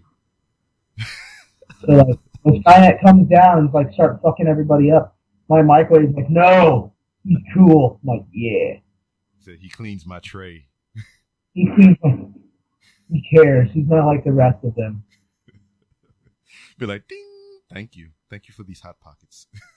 Yeah, exactly. Small service, small thing to ask. Oh, where you going, bitch? Come here. Let me in them cheeks. Okay, he's dead. See, you got me rethinking my strategies now as in reference to electronics and everything. I'm gonna have to start rubbing my laptop and everything with charger. Start rubbing my laptop down with electronic oils and shit.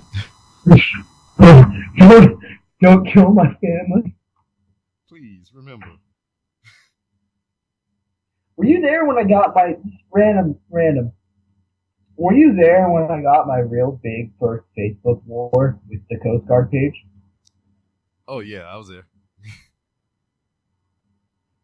Fucking, there's this one dude that posted a picture of a girl pooping on a piece of bread. What? You don't remember that? She was pooping on a piece of bread. Yes, it was so, like, intriguing. Like, was this a drawing or was this live action? It was real. It was, like, real. Like, there was a hot dog on a piece of bread like poor people do, right? Yeah. And then it was on a table, and then there was this girl, and this guy was holding another piece of bread under her butthole, and this huge turd was coming out of her butt onto the piece of bread. Oh, I don't remember this. It looked like chili. Oh, man. Come on, dog. I remember that so well. Because, like, I was scrolling down. I wasn't disgusted. I was just like, huh. So that's how it works. Yeah. So poop does come out of there. Oh, man. What? That's fucking disgusting, dog.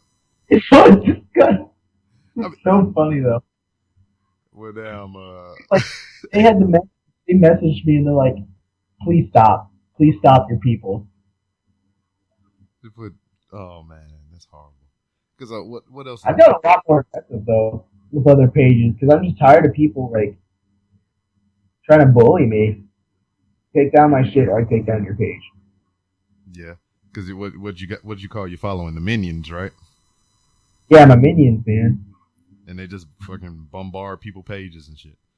My minions are crazier. I love my minions. My minions are crazier than I am. It's fucking glorious. Except for this one time, this one dude, I don't know who it was. He sent me a whole bunch of pictures of like aborted fetuses and stuff. I'm like, oh, that's cool, man. Yeah. Oh. Speaking of, this is a weird segue. But speaking of aborted fetuses. Yeah, what the hell? Oh yeah, they dodge coat hangers, huh?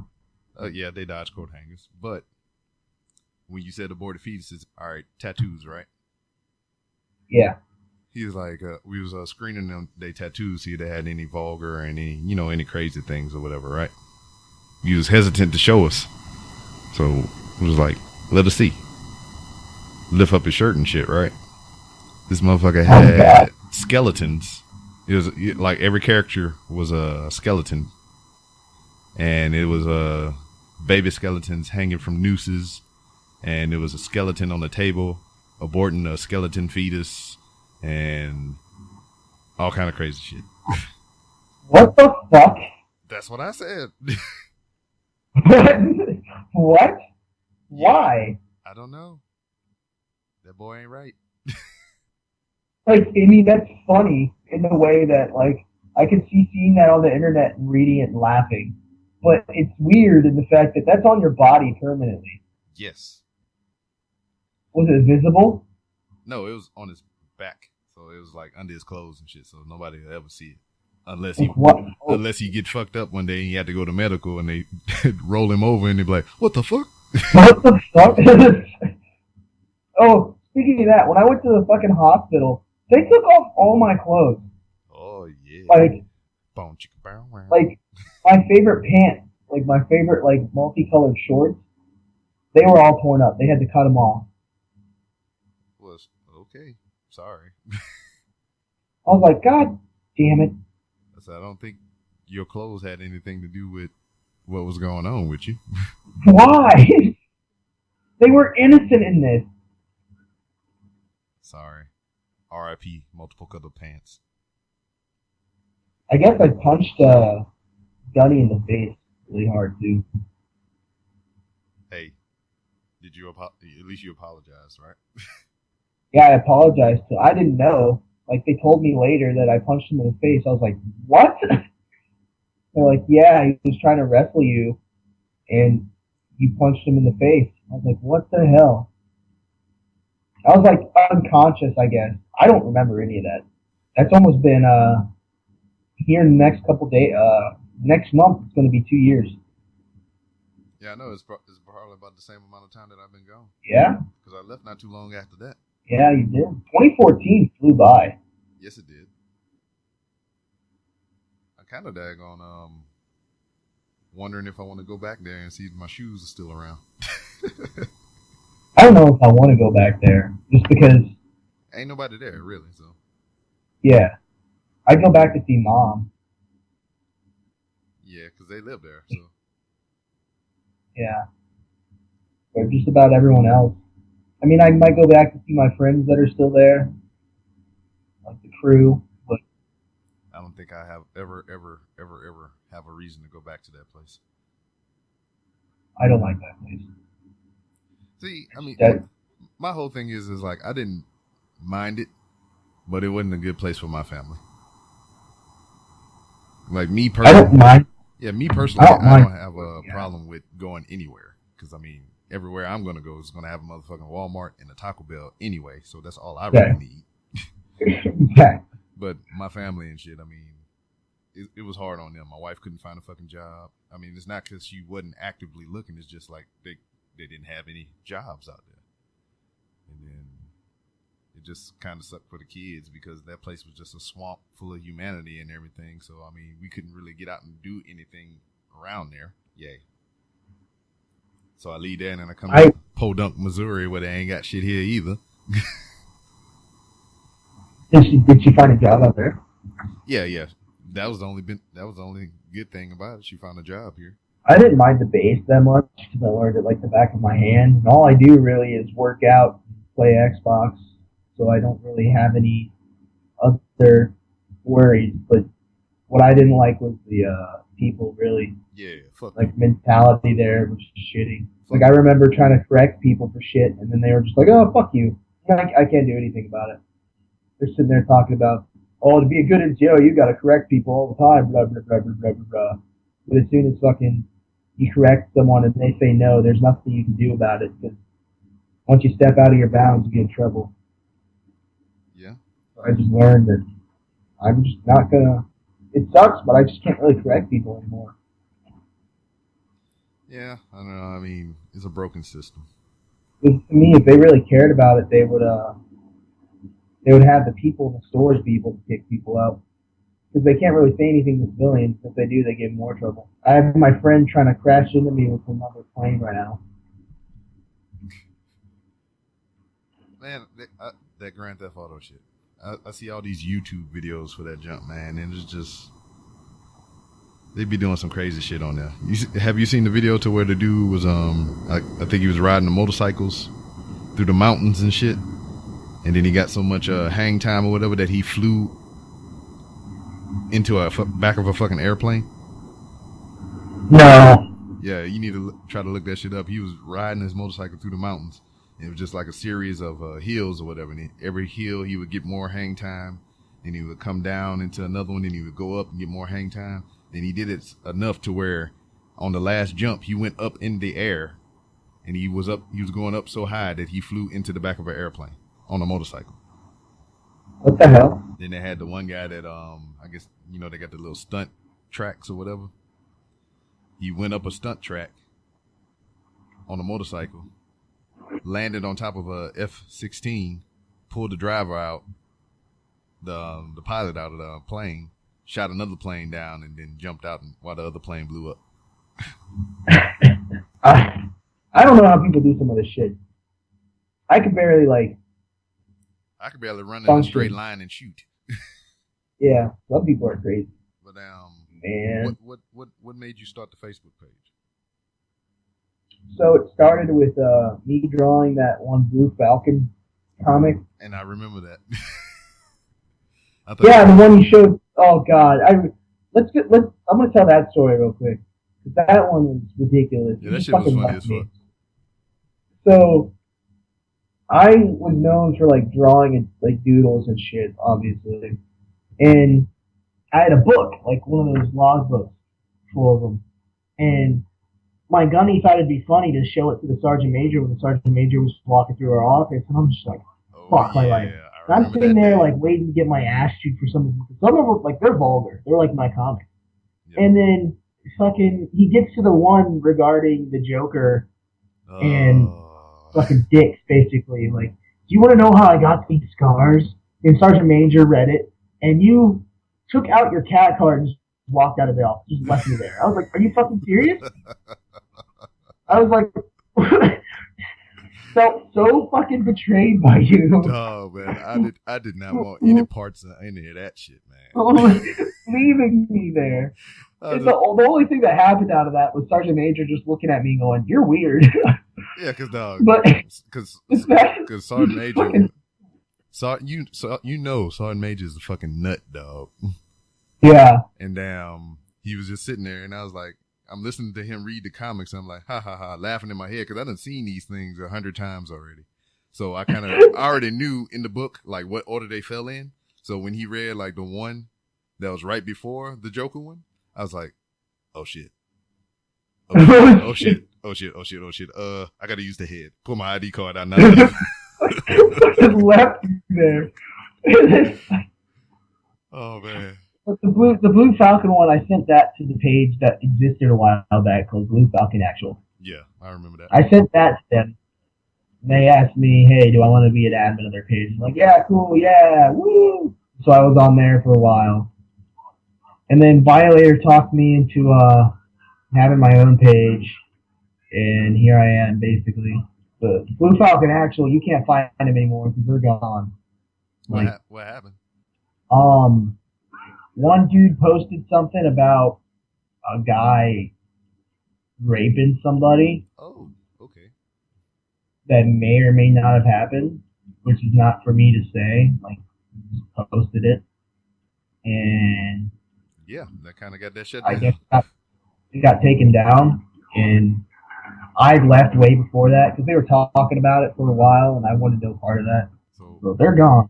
Like, they don't exist anymore. All them, because when I was still a part of the page, they were still relatively active. But when I have to go to Sketches World, no one had done anything in months.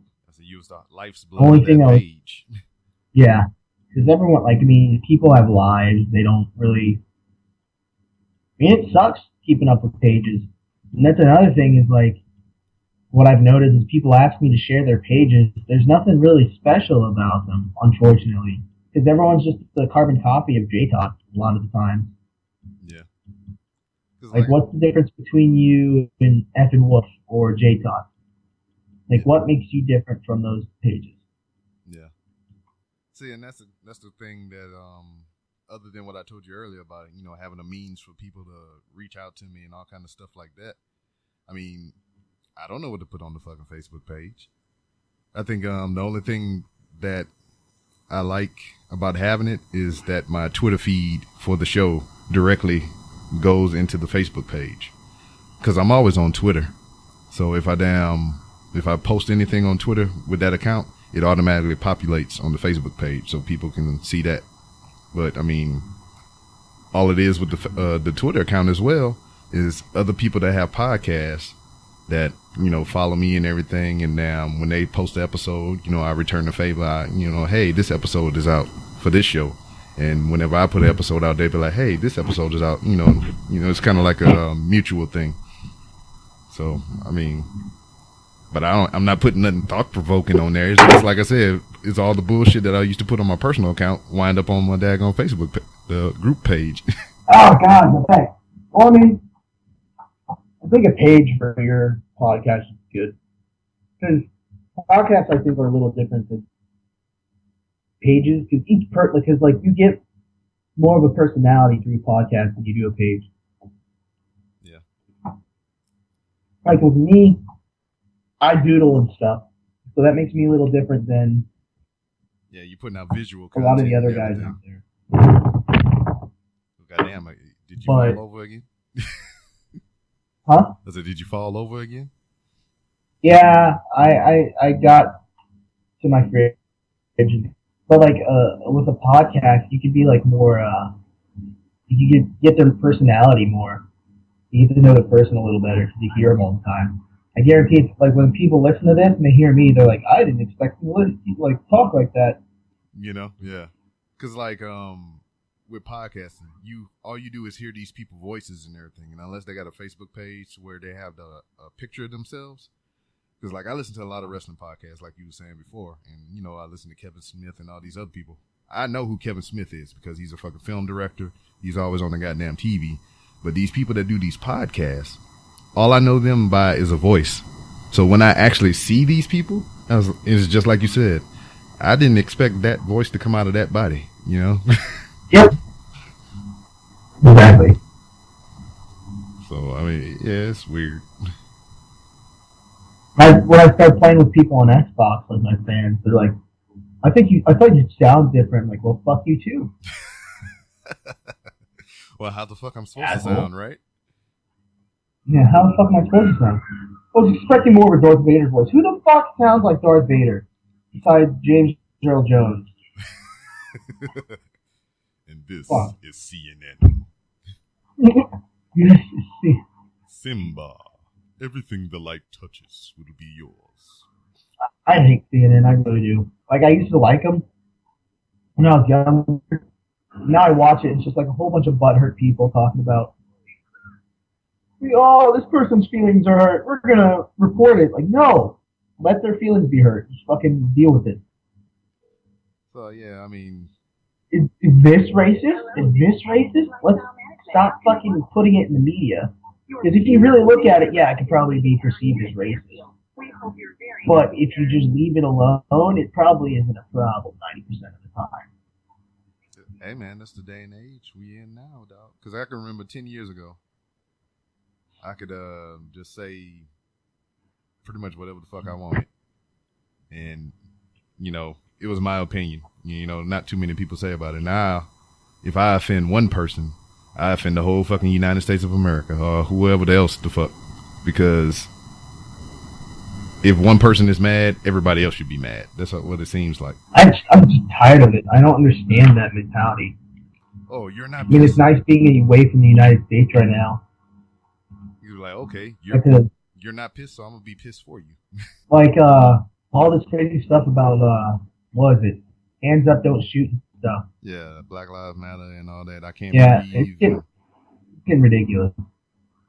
Yeah, I mean, it's fucked up that happened to those people. You know, I'm not trying to downplay, you know, the seriousness of the issue, but god damn, man.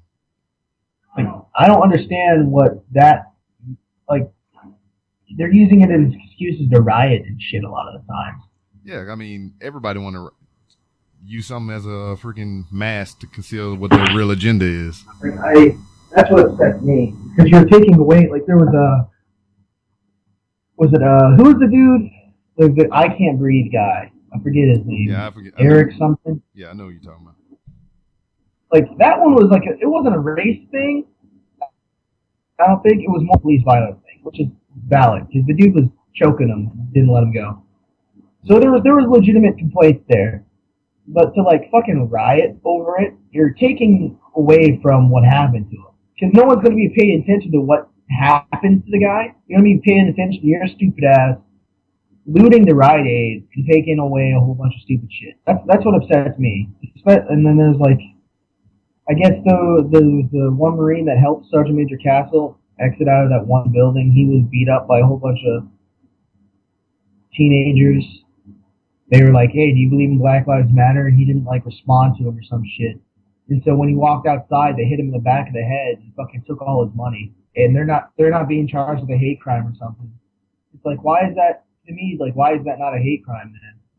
Because you're sitting there asking a white guy or whatever if he believes in Black Lives Matter, he doesn't respond to you, and you just beat the shit out of him. To me, that's a hate crime. I don't understand why it's not. Yeah. I mean, everybody's entitled to their own opinion. And for him choosing not to respond to that question, like you said, you're just going to beat his ass? I mean, that's illegal. You just don't walk around beating up motherfuckers. So it's regardless if it was a hate crime or whatever the case may be. You just beat a guy unconscious and robbed him. That is illegal. You're not supposed. You can't do that. And for them, and for them not to get charged, I mean, the real problem is the fucking legal system, the justice system. God damn it. That's what upsets me. Because like, if you don't charge them, then you set a precedent too. You can just do that. Like that's okay to do. You can just walk around. Or the knockout game. Oh yeah, that shit. That was going around. Like that's a fucking thing. Dog, I mean, I ain't gonna lie, when they start showing that shit on the news, I was legit on edge. I would go places or whatever, and I'd just always be looking over my fucking shoulder, man. Like, why is that okay? Like, I don't understand. You run up on somebody and you knock them the fuck out, and then you run off. Like, you're raising your parents to do, like, your kids to do this shit? Like, what the fuck? Fuck, Smith. Stay away from me, Smith. Fuck away, Smith. Sorry, I'm yelling at my friend. Fucking butthole. Leave him alone. I'm in my hair here. So what's your thought? Like, going back to games real quick to get away from this like subject that you can't escape in the media today. What are your thoughts on like paying money to get things out of games? Oh, you're talking about like the season passes and the DLC and all the other bullshit? Yeah, and like because like or like paying like $5 to get like I don't know money in the real game. Well, or real money to get in the game. Yeah, paying real money to get fake money. Yeah. No, I don't do none of that shit. I mean, I don't know. I mean, it just depends on how it's done. All right, let's just say what we got that's popular right now. Goddamn Battlefront. Yeah. How much they was charging for the motherfucking season pass? $50. I have no clue. I guess it was like 40. I think it was like $50 for a season pass for shit they didn't even announce what was coming with it. You know, so you basically like, here, take my money, and whatever you give me whenever it come here is what I accept. I don't like that. I don't understand why all that shit can't be in the game when you release it. I can see that. Because I mean, I don't really do season passes anymore. Like I remember doing a premium for like Battlefield stuff like that. And see, and that's the thing too. I mean, I don't understand that either. Because really, what you're really getting is, all right, you might get a couple of in-game credits and maybe like unlock a custom weapon or some shit like that. But unless this weapon that you're getting is the fucking end-all be-all, it's like the motherfucking golden gun on fucking GoldenEye. I mean, what's the point? Because I'm pretty sure I can get a gun inside the game already that'll do way better than that gun that you gave me on the pre-sale. Yeah, premium I think was a better deal because because every map pack was like what $20 or some shit. Yeah. Back at that time, and the premium was like $50. And there was like 4 or 5 map packs or something like that. So at the end of the day, you were saving money. Oh god damn it! I crashed my fucking plane. Fuck you. And then it depends on what type of game it is. All right, with one of these, like Grand Theft Auto, they doing all this stuff online, and they have not charged anybody a dime. Why anybody else can't do that? I'm gonna be honest. I spend money on Grand Theft Auto online to get fake money because I want big things to make people. And I'm too lazy to sit there and play like 35, because that's another thing is, what I look at it is the juice worth the squeeze? Am I willing to pay? I don't know. Because like with Battlefield, like they had announced what was coming out, like by date basically. But map packs are coming out. So you didn't know what was coming out. Battlefront, they haven't. So I'm not really doing that anytime soon. Yeah. So like, with GTA, like I don't have the time or the energy to sit here and grind and get to like level. There was a guy the other night that was like level 1086 on here. Like what the hell? How? He had everything unlocked. He probably had a whole bunch of money. Like I don't have the time to do that. Yeah, I'll spend I don't know $20 to get like $1 million and buy some cool stuff. I don't care. Because I'm having fun when I'm doing it. I mean, I'm single. I don't have any chitlins. Chitlins. I mean, what else am I going to do with that money? Save it? I'm not planning on living past 30. Don't say that. What? I mean, fuck. I'm surprised I lived past 14. I thought I was going to die before now. Fuck. Anything else is just extra. Bonus, right? Bonus. Why not have fun with my bonus time? Well, I mean, I can kind of understand where you're coming from with as far as Grand Theft Auto, but like, if I ever bought anything, it was probably, I think for NBA 2K or whatever, the basketball game. They'll have like these ridiculous sales or whatever every now and then. It'll be like 50% off of what a normal price would be. You know, and I'll get that because it wound up being like $5 or some shit like that. And I spend $5 on something stupid just about every day. So, I mean, I can part with that. But you charging me like, what's this other game? They re-released Killer Instinct, right? Yeah. So the game was free to play. And then you can buy characters for the game. So they give you a core group of characters. Then you can buy the other characters and shit like that. I said, why don't you just give me the fucking whole game? And I could just pay my price instead of nickel and diming me and shit like that. Big thing. Because that, like with fighting games and things like that, I think that was like the incentive to play the game. To unlock the characters, not for me to sit here and pay for all the characters and shit. Do you know who Funhaus is? I don't know what they do. They talk about games and stuff. They're hilarious. I've watched them for a long time. They do podcasts and stuff. They were talking about something a while back where they mentioned that it's kind of the way games are going now because it's costing more money to make games. We're getting a lot more in our games than we did back in the day. Yeah, I never see that. A lot more content. So they got to find ways to like make it worth it for them to put more in the game.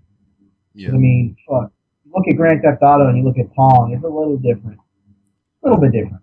Well, see, with these other games, though, from what I can see, they're annualized. So they got a game coming out every year. And I mean, if you keep putting out the same shit every year, you know, it's kind of hard to... Like Assassin's Creed and shit? Yeah. So, I mean, it's kind of hard. Call of Duty?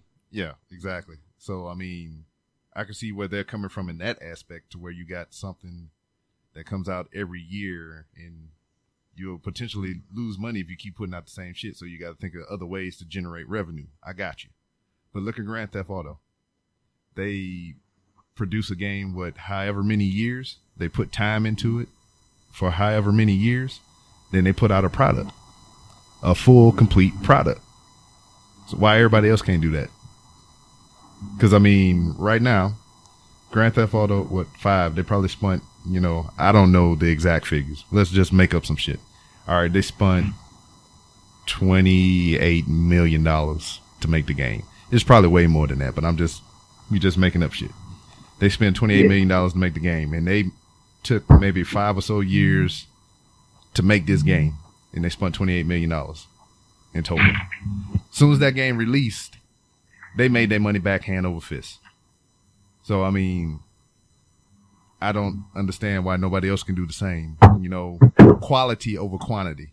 I mean, you can stop making Call of Duty for like 2 years and then come back that third year and make a fucking bomb-ass game with everything that everybody ever wanted. And you'll make way more than in that one game than you would do putting out the shit every fucking year. Because people be waiting for it. They're going to want it. So they're going to spend the money on it.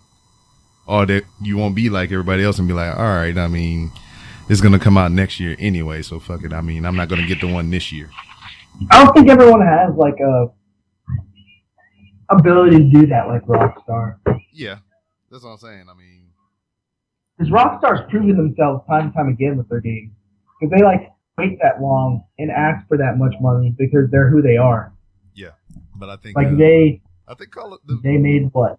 Red Dead and everything? Yeah, Red Dead Redemption and all that other stuff.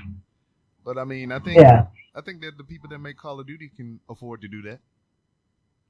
I mean, there's Probably. tournaments based around these games. So I mean, I know they're generating revenue in that aspect. So I mean, they can afford to take a year or two off. I mean, look at Ubisoft. They're doing the same thing right now with Assassin's Creed. They're gonna take I think they're taking the next year off to produce another game the following year. So I mean, that's cool. Instead of being annualized like they've been recently with Unity. I haven't played Assassin's since the third one. Since the when? The third one with the Revolution and the Native American guy. Yeah. I played them all. I think on the last deployment that I went on, I wound up just finishing out the whole set because I never played them before. And then they was just laying around because people leave shit in care packages, and there was like $1 somewhere. You know, people was giving them away. So I was like, all right, I play them all. What am I playing right now? Oh my god. Should we talk about military stuff? Yes. Oh fuck. Alright, what's your as someone with a whole bunch of tattoos, what's your thought on the tattoo policy?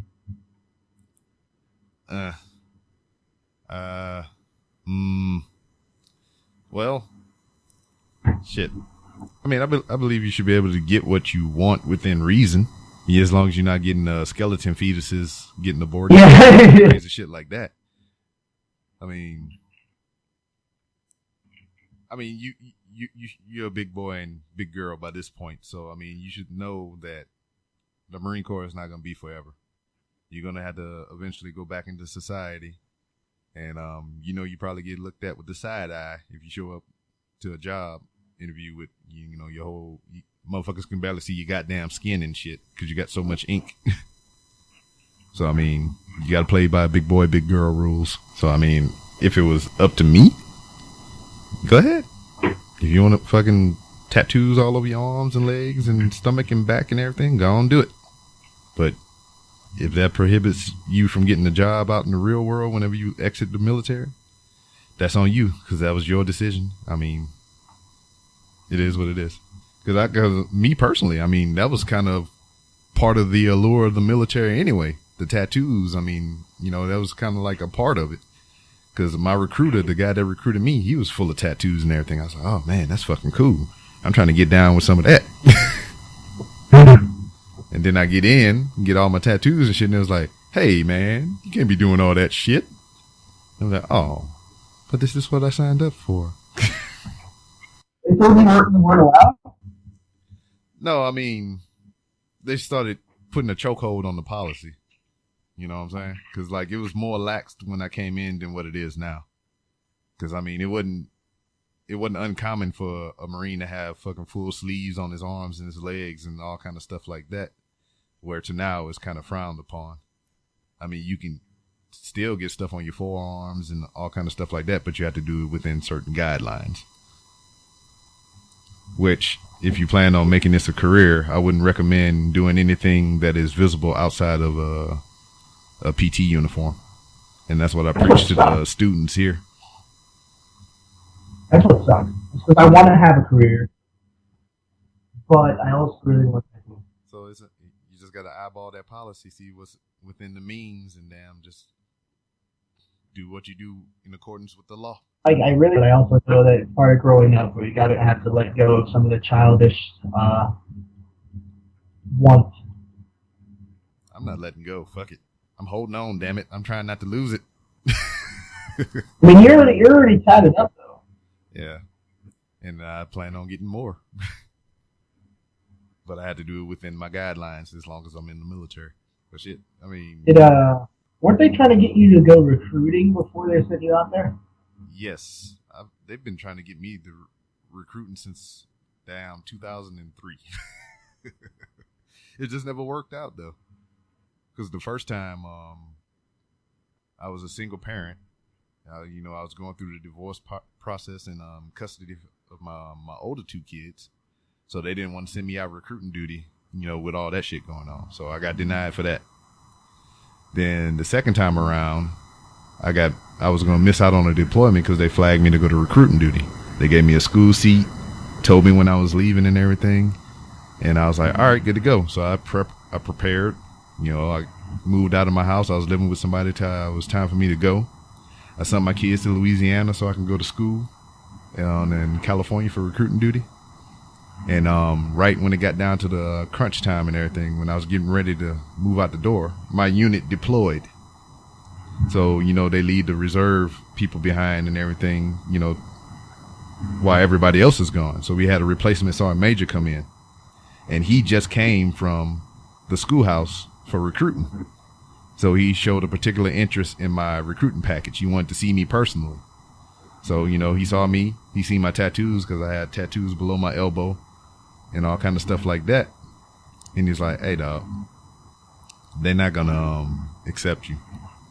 So, yeah, he's like, they're not going to let you do it, dog. So, I mean, it is what it is. And I was like, I saw a major. And then I left out. And not even an hour or so later, the career planner called me back in, showed me an email that sergeant major sent back to the schoolhouse, pretty much canking my shit. So like he's not in the schoolhouse anymore, though. Yeah. No, I mean, but he was the sergeant major there. He just left from there, so he just emailed back, used his power and influence and everything, and just like got my shit denied. And so after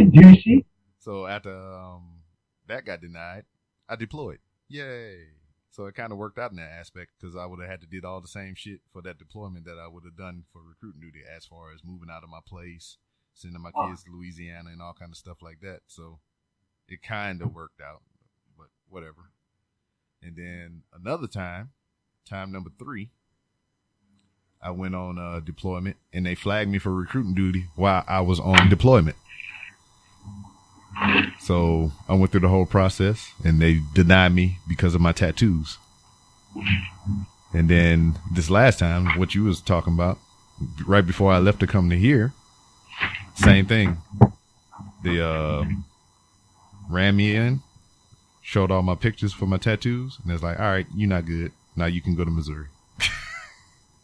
Do they not keep a record of that? Well, see, that was the thing. When they started revising the tattoo policy, they had people that were grandfathered in because I came in before the change was, and it was like, all right, you just need to go take pictures of your tattoos, get them documented, and you'll be good to go. I was like, all right. So me, I was like a corporal or sergeant then, not knowing too much about nothing. I just did what I was told to do. Went to the photo lab. They took all my pictures for my tattoos and everything, and I thought that was it. I thought I was documented. I thought I was done. But apparently those didn't get put in my record. So years later, you know, I get flagged those 2 or 3 more times. And now come to find out this last time that my shit was never in my record. So I had to do a memorandum and get them put in my service record. So now they won't ever pick me for recruiting duty or whatever ever again as long as I'm in. And then people was like, why don't you go be a drill instructor? I was like, hell to the no. If they're not going to take you to be a fucking recruiter, they're not going to take you to be a drill instructor.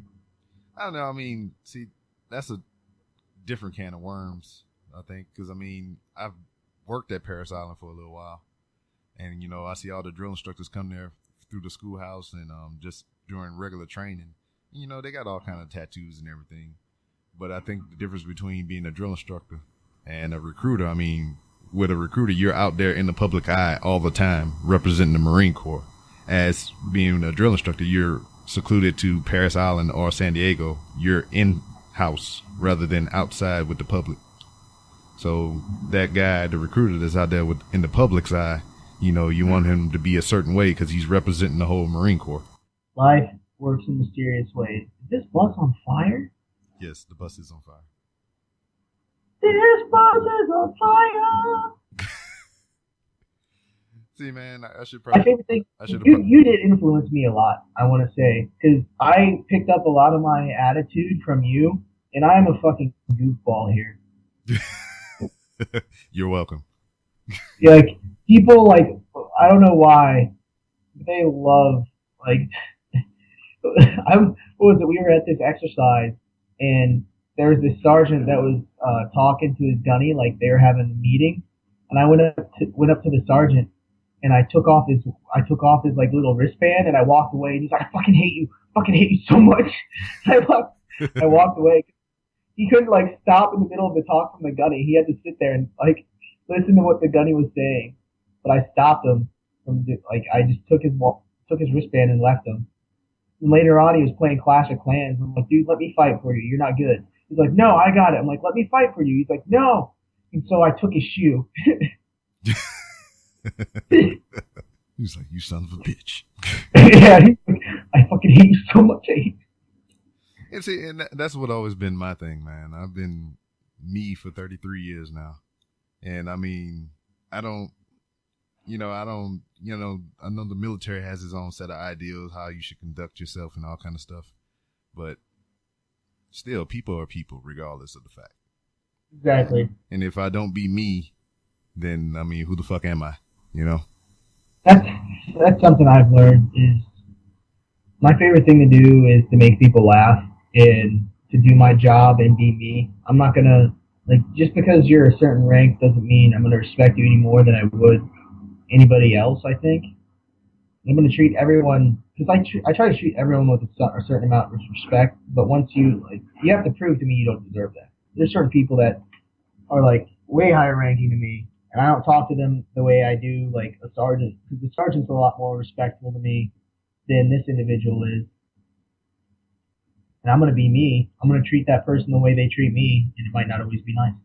Yeah. Tactfully, so I don't get yelled at, though. Yeah, tactfully, yes. You always got to throw the tactfully in there. Except me being me, sometimes it's really hard. Sometimes I just want to tell people to go fuck themselves. Yeah, but I mean, it's that line you got to try not to cross. Exactly. I like to dance on that motherfucker. That's where it's getting to the point where there's certain people where they just walk in my office and talk to me a certain way. I'm like, most people don't, but there's always those people that try it. And it's like, who are you? Do you know who I am? No, who are you? I'm the bitch that'll fuck you up. I'll cut you. I'll fucking cut you. What I like to do here, I mean, you've seen it firsthand. You know what was it there? I think it was Fireball, right? Yeah. I mean, I still do that here, but I'm doing the ninja chop over here now. Ninja chop. But what I like to do here is when another instructor is in the classroom teaching, I just walk in the classroom, ninja chop him, and I just walk out while he's in the middle of his class. What do they do? They're just like, they don't know what to do because, you know, when you're teaching, I mean, you are in your certain little zone or whatever, you know, because you're trying to present the material in a way that, you know, somebody has never seen it before so they can understand it. So, I mean, you get in your zone when you're up there teaching and everything. And just for somebody to just pop up out of nowhere and fucking ninja chop you on the fucking shoulder and shit and just walk out the classroom with no explanation, they fucking throw you off your game.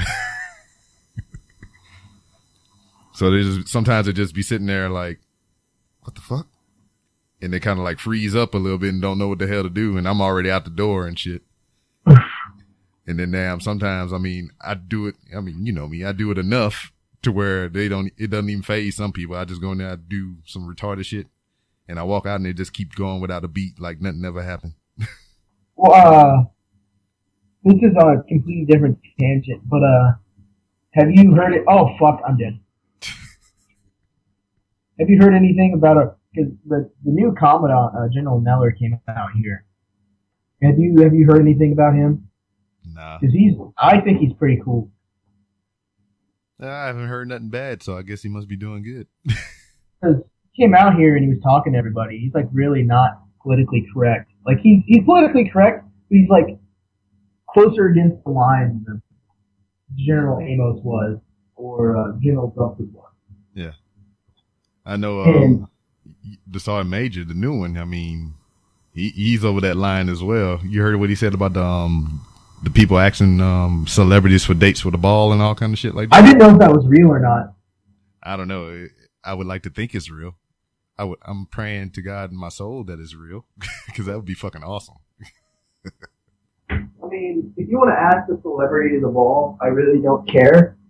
But like the one dude that I saw that was about to ruin it for everyone and get everyone in trouble was the guy that was asking Caitlyn Jenner. Oh. Really, dude? Come on, dog. Yeah. Yeah, just like I said, man. Motherfucker, he's dancing on that goddamn line. Ruin it for everybody. Because I want to, like, people that ask me Kunis, like, yes. I want to know if that one Ronda Rousey went with that guy. Yeah, I think she did. What? I remember seeing a picture or something back in the day or whatever. So I think she went with him. Did you see that fight? I was here when it happened. I like Ronda Rousey. I think she seems like a pretty cool person, but she got cocky, and I didn't like that. Yeah, she got knocked the fuck out is what she got. Yeah. And then, confident in yourself. Confidence is one thing, but once you're cocky, I don't like it. Like, I want you to lose at that point. So I guess you don't like Conor McGregor then? I haven't really heard anything about him. Oh, well, shit, you really up under a rock over there then. Conor McGregor. Yeah. He is what you just said that you don't like personified. He is just that. Well, then I don't like him. He is just that dude, dog. He talk cash shit, but he back it up, though. Hey, I just don't like cocky. Well, I mean, you're a straight male, so I imagine you don't like cocky. Yeah, I don't like cocky. And I hate the thing about Facebook pages. This is something you could add in. It's a weird little world, especially the military ones. Because there's certain Facebook pages that we all hate. Like J-Tots and all of us, we don't like them. And there's like, when I first started, people like started bullying me and shit. Like, hey, I'm more popular than you, do what I say. And it kind of like got to the point where like, no, fuck you. I don't care who you are. Yeah. And what I will say is like, I'm happy because the fan base I have right now is different than I think a lot of the other ones around. Yeah, because they share the same thing, you know, your personality type or whatever. Yeah. And no one's like overly critical of other people. Like, there's this dude that was talking to me how he went on Dysfunctional Veterans and posted something. And everyone attacked him and said, hey, you've never served, go fuck yourself, you fucking piece of shit, blah, blah, blah, blah, blah. And it wasn't anything negative about the military. He was just like saying, yeah, fuck ISIS or something like that. And they all attacked him. It's like, why are you attacking him? What did he do to you? Yeah. And on my page, people don't really do that. I have not run into any instances where that's happened. Besides Joanne a couple months back, but he was a piece of shit. Did you see all that? Nah, I can't. What happened? So I posted that thing on, it was like a survey where they asked like a whole bunch of people if we needed help fighting ISIS, would you assist? And then like a whole bunch of people said no. And I shared that. I'm like, pieces of shit. Oh, okay, I got you. And then this dude's like, oh, fuck you, I don't need to do what you tell me. And it just went off the fucking wall. Like, it got crazy. Like, I talked so much shit to this guy. I was talking about his uncle touching his butthole. Did you put that? Me fucking his mom. Did you put that in comic book form? No, I didn't put it in comic book form because it was just you need to watch it. Like, it's so great. Not watch it. You need to go because I shared the pictures. Like, you can see the pictures on my timeline. Oh yeah, I'm gonna go back and read it. It was just so beautiful. The beautiful butthole. Beautiful butthole. I got. I know you did it a while back, but I don't know what the result wound up being. But for the you was doing the charity thing for the 22 or whatever, the suicide stuff for the service members. What was the result on that? Oh, what part? Like, I think you had like a fun. I think you did like a fundraiser or something like that, right? Like the shirt? Yeah. Way back. So I didn't do that. They made the shirts and I just shared the link. They got I guess the funds that they got from that, they were able to use and make themselves a nonprofit and get to where they are now. Okay. And what was the name of it again? 22 Until None. 22 Until None? Yep. Okay, so I'm gonna make sure I put that in the the show description or whatever, so we can give them some love for our fellow. Yeah, they're all good people. I know a lot of that. I know one of the admins very well, and they're not like it's not like they're fucking the Warrior Project or Wounded. It's not like they're the Wounded Warrior Project, I should say. Yeah, I mean I'm really for that stuff, especially after what I went through. My biggest thing was a thing that made me mad because they changed the program name. Never leave a Marine behind. Yeah. It's like that's exactly what they were doing to me. That's how I felt, at least, because they were getting ready to force me out for something that, the medications fucked me up. And with the medications, it's like a guessing game the entire time. Yeah. Like one thing doesn't work for everybody, so you have to guess and guess and guess. And by that time, the person might have already killed themselves, or they don't have the luxury to keep trying it. And so I was getting kicked out, but I didn't. Here I am. Yep, pushing 913 pounds on the sled cart. Yeah. I want to be able to be like the mountain from Game of Thrones and just crush a man's skull. Be like, fuck you! That was my peanut butter and jelly! Is that daggone, other than the 22 Until None, is there any other organizations or Facebook pages or anybody you want to plug? I can't really think of anyone else right now. I'm going to get yelled at for that probably by somebody. But 22 Until None's really good to go. You could plug, I haven't shared them in a while, the FOB Bunker Bar Grill. Okay. They are going to be a military-themed restaurant. They're going to be opening in the summertime, I think, or beginning to launch.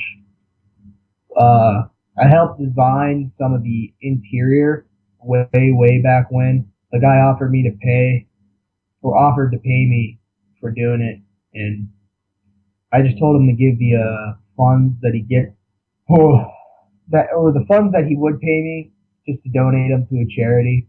So he did that. But it's a military-themed restaurant run by veterans. It's gonna be cool. Where's it gonna be look like a bunker, basically. What's up? Where's it gonna be at? It's gonna be in California. I don't have an exact location off the top of my head. But they got a Facebook but if you live page. In California, here in the next couple months, hopefully, or within the next year, you could go there and eat food in a bunker that's military themed. They got like a website or a Facebook page or anything? Yeah, they have a Facebook page. I think I like them on my page. Okay, I'll put that up too. And their logo is really cool too. Whose? FOB Bunker Bar Grill. Okay. It's really cool. Did you draw it or somebody else did? No, they did it they did it before I met them. Okay. And you want to go ahead and plug your page and give a shout out to your minions? Minions? Yeah. I love you. You guys are the reason I'm keeping the page going. Like when I'm down and I just get on and I just post something stupid and you guys lose your shit and think it's hilarious, that makes my day. So that always puts me in a good mood. Thank you for following me for as long as you have, and anyone that is new, welcome to the Sketch Nation. That's what we'll call it for now. And stay safe and don't get AIDS.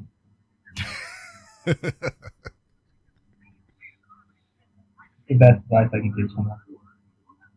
And I think we're going to call it on that note there, homeboy. And that was this week's edition of the show. It was great catching up with my man Sketch. We haven't seen each other in person probably about like 3 years. But I've been keeping up with him through Facebook and Instant Messenger and everything like that. And I'm glad to hear that he's doing all right and he's enjoying what he's doing. Make sure you look up his Facebook page. It's called Sketches World. And he also has an Instagram account. It goes by the same name, but it's Sketches_World. So all of that will be in the show description. So, I like to hook y'all up. Instead of rewinding the podcast, trying to figure out what I was saying, because I know I mumble a little bit. I got this southern drawl, if you can hear it. So I'll put everything in the show information. And you can find all these lovely podcasts and websites that I talk about every week. Speaking about podcasts and websites and things like that. I got a couple new followers to the Random Ramblings with Rob Twitter account, which you can follow as well at RRR_podcast. That's 3 R's _ podcast. Go ahead, give me a follow. Talk to me on the Twitterverse, as if they still call it that. But the new followers this week are Sketch Comedy Podcast. They have a website. You can reach them on sketchcomedypodcast.com. You can download their podcast on iTunes and wherever else you download your podcast from. They do sketch comedy and improv. So if you're into that type of thing, go ahead and hit them up. That's Sketch Comedy Podcast. You can also reach them on, I don't have the Twitter account. Shit. Okay. Next, we have the Wrestling Court.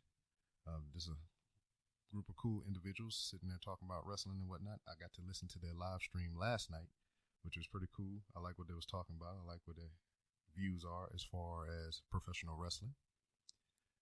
They don't have a Twitter account, but you can follow one of the hosts at Julian Excalibur. And you can also download their podcast on iTunes and Podomatic. We have the Goon Cast. Bunch of goons in the garage talking about random stuff. Kind of like how I do. Random. You can reach them on Twitter at the Goon Cast. They also have a website. You can go to garagegoonmedia.com and see everything that got posted up on there. So give them a follow, give them a viewing on their webpage. We also have the Just John podcast. They have a website. It's called justjohnpodcast.com. Speaks about everything from business to movies and other pop culture thingies and such. You can reach him on Twitter at JohnnyM_REVO. We have Game Buds to talk about games and shit. You can reach him on Twitter at GameBuds_UK. As I said before, they talk about video games and stuff like that. They have a YouTube channel. You should look it up. It's youtube.com / or whatever / GameBuds_UK. And we have this freaking show. It's a podcast called This Freaking Show. Not This Freaking Show that I'm talking to you on, but that's the name of their show. This Freaking Show. Kind of confusing, right? But they have a website. It's called thisfreakinshow.com. And you can reach them on Twitter at This Freaking Show. They talk about everything movies on their freaking show. And you should give them a follow. A couple of cool cats. We also have the Drunken Dork podcast. You can follow them on Twitter at The Drunken Dork. And they also have a website. It's not the, but it's drunkendorkpodcast.wordpress.com. And they talk about movies and all kinds of other things while drunk. Booyah. I haven't listened to this one yet, but it sounds a little provocative. Hit the porno music. But it is the Pure Orgasmic Love Cast. So you can hit them up on Twitter at POL Podcast. And they talk about the sexual intercourse. So go ahead and hit them up. It is the Pure Orgasmic Love Podcast. They have a website called pureorgasmiclove.com. So if you want to get some pure orgasmic love, go ahead and hit them up. We have the Grouch Inc. podcast. You can hit them up on Twitter at Grouch Inc.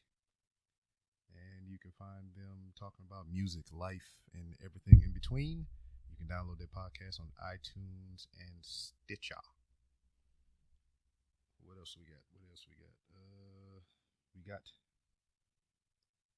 I can't even pronounce this, but he gave me a follow on Twitter. He's an author. I'm going to just spell it out for you. It's Croyus. What's that? Croyus. He's an author. He got some weird ass books as per his description on his Twitter account. You can also follow him on Twitter by the same name at CROYUS. He has a website, CROYUS.com. Look up some of his books, buy some books. He does it because he loves it. And also, if he can make some revenue off of it, go ahead and hook the band up. We got a independent filmmaker. His name is Aaron M. Cabrera. I don't know if I'm saying that right, but it's all going to be in the show description, so it'll be spelled correctly there. You can follow him on Twitter at AMC Disaster Mind. He has a YouTube page. It's Hack Productions, or HAC Productions. You can find that on YouTube, and you can look up some of the trailers for his projects that he got going on. And looking at my notepad, that should be it. As always, like I said before, you can follow me on Twitter at RRR_podcast for the show, or you can follow me personally. You can hit me up at It's B Rob, and I'll flood your timeline with random And I'll flood your timeline with random retweets and wrestling stuffs, because that's what I likes, the wrestling stuffs. And I have a Facebook page. Yes, I have a Facebook page. You can go ahead and look up Random Ramblings with Rob on Facebook. Give the page a like. Leave some feedback. Post some funny pictures. I don't give a shit. It's for everybody. It's for all of yous out there, which I appreciate so much for listening to the show, sharing, telling somebody, and giving me follows on Twitter and whatnot. And I think that's about it. Oh, can't forget my shameless plugs. I got my official sponsor. That's DD's Vinyl Designs on Facebook. So you go ahead and look it up. DD's Vinyl Designs. Make you daggone coffee mug with your picture on it. Make you some throw pillows or some shit like that. She do it all. So hit her up. DD's Vinyl Designs on Facebook. That's a lot of stuff. But it was great catching up with Sketch. And I look forward to whoever will be on the podcast next. If you want to be on the podcast just for the fuck of being on the podcast, hit me up on the Twitter or whatever. We can make some shit happen. Hit me up on the Facebook. We can make some shit happen. And as always, I'll see you next time.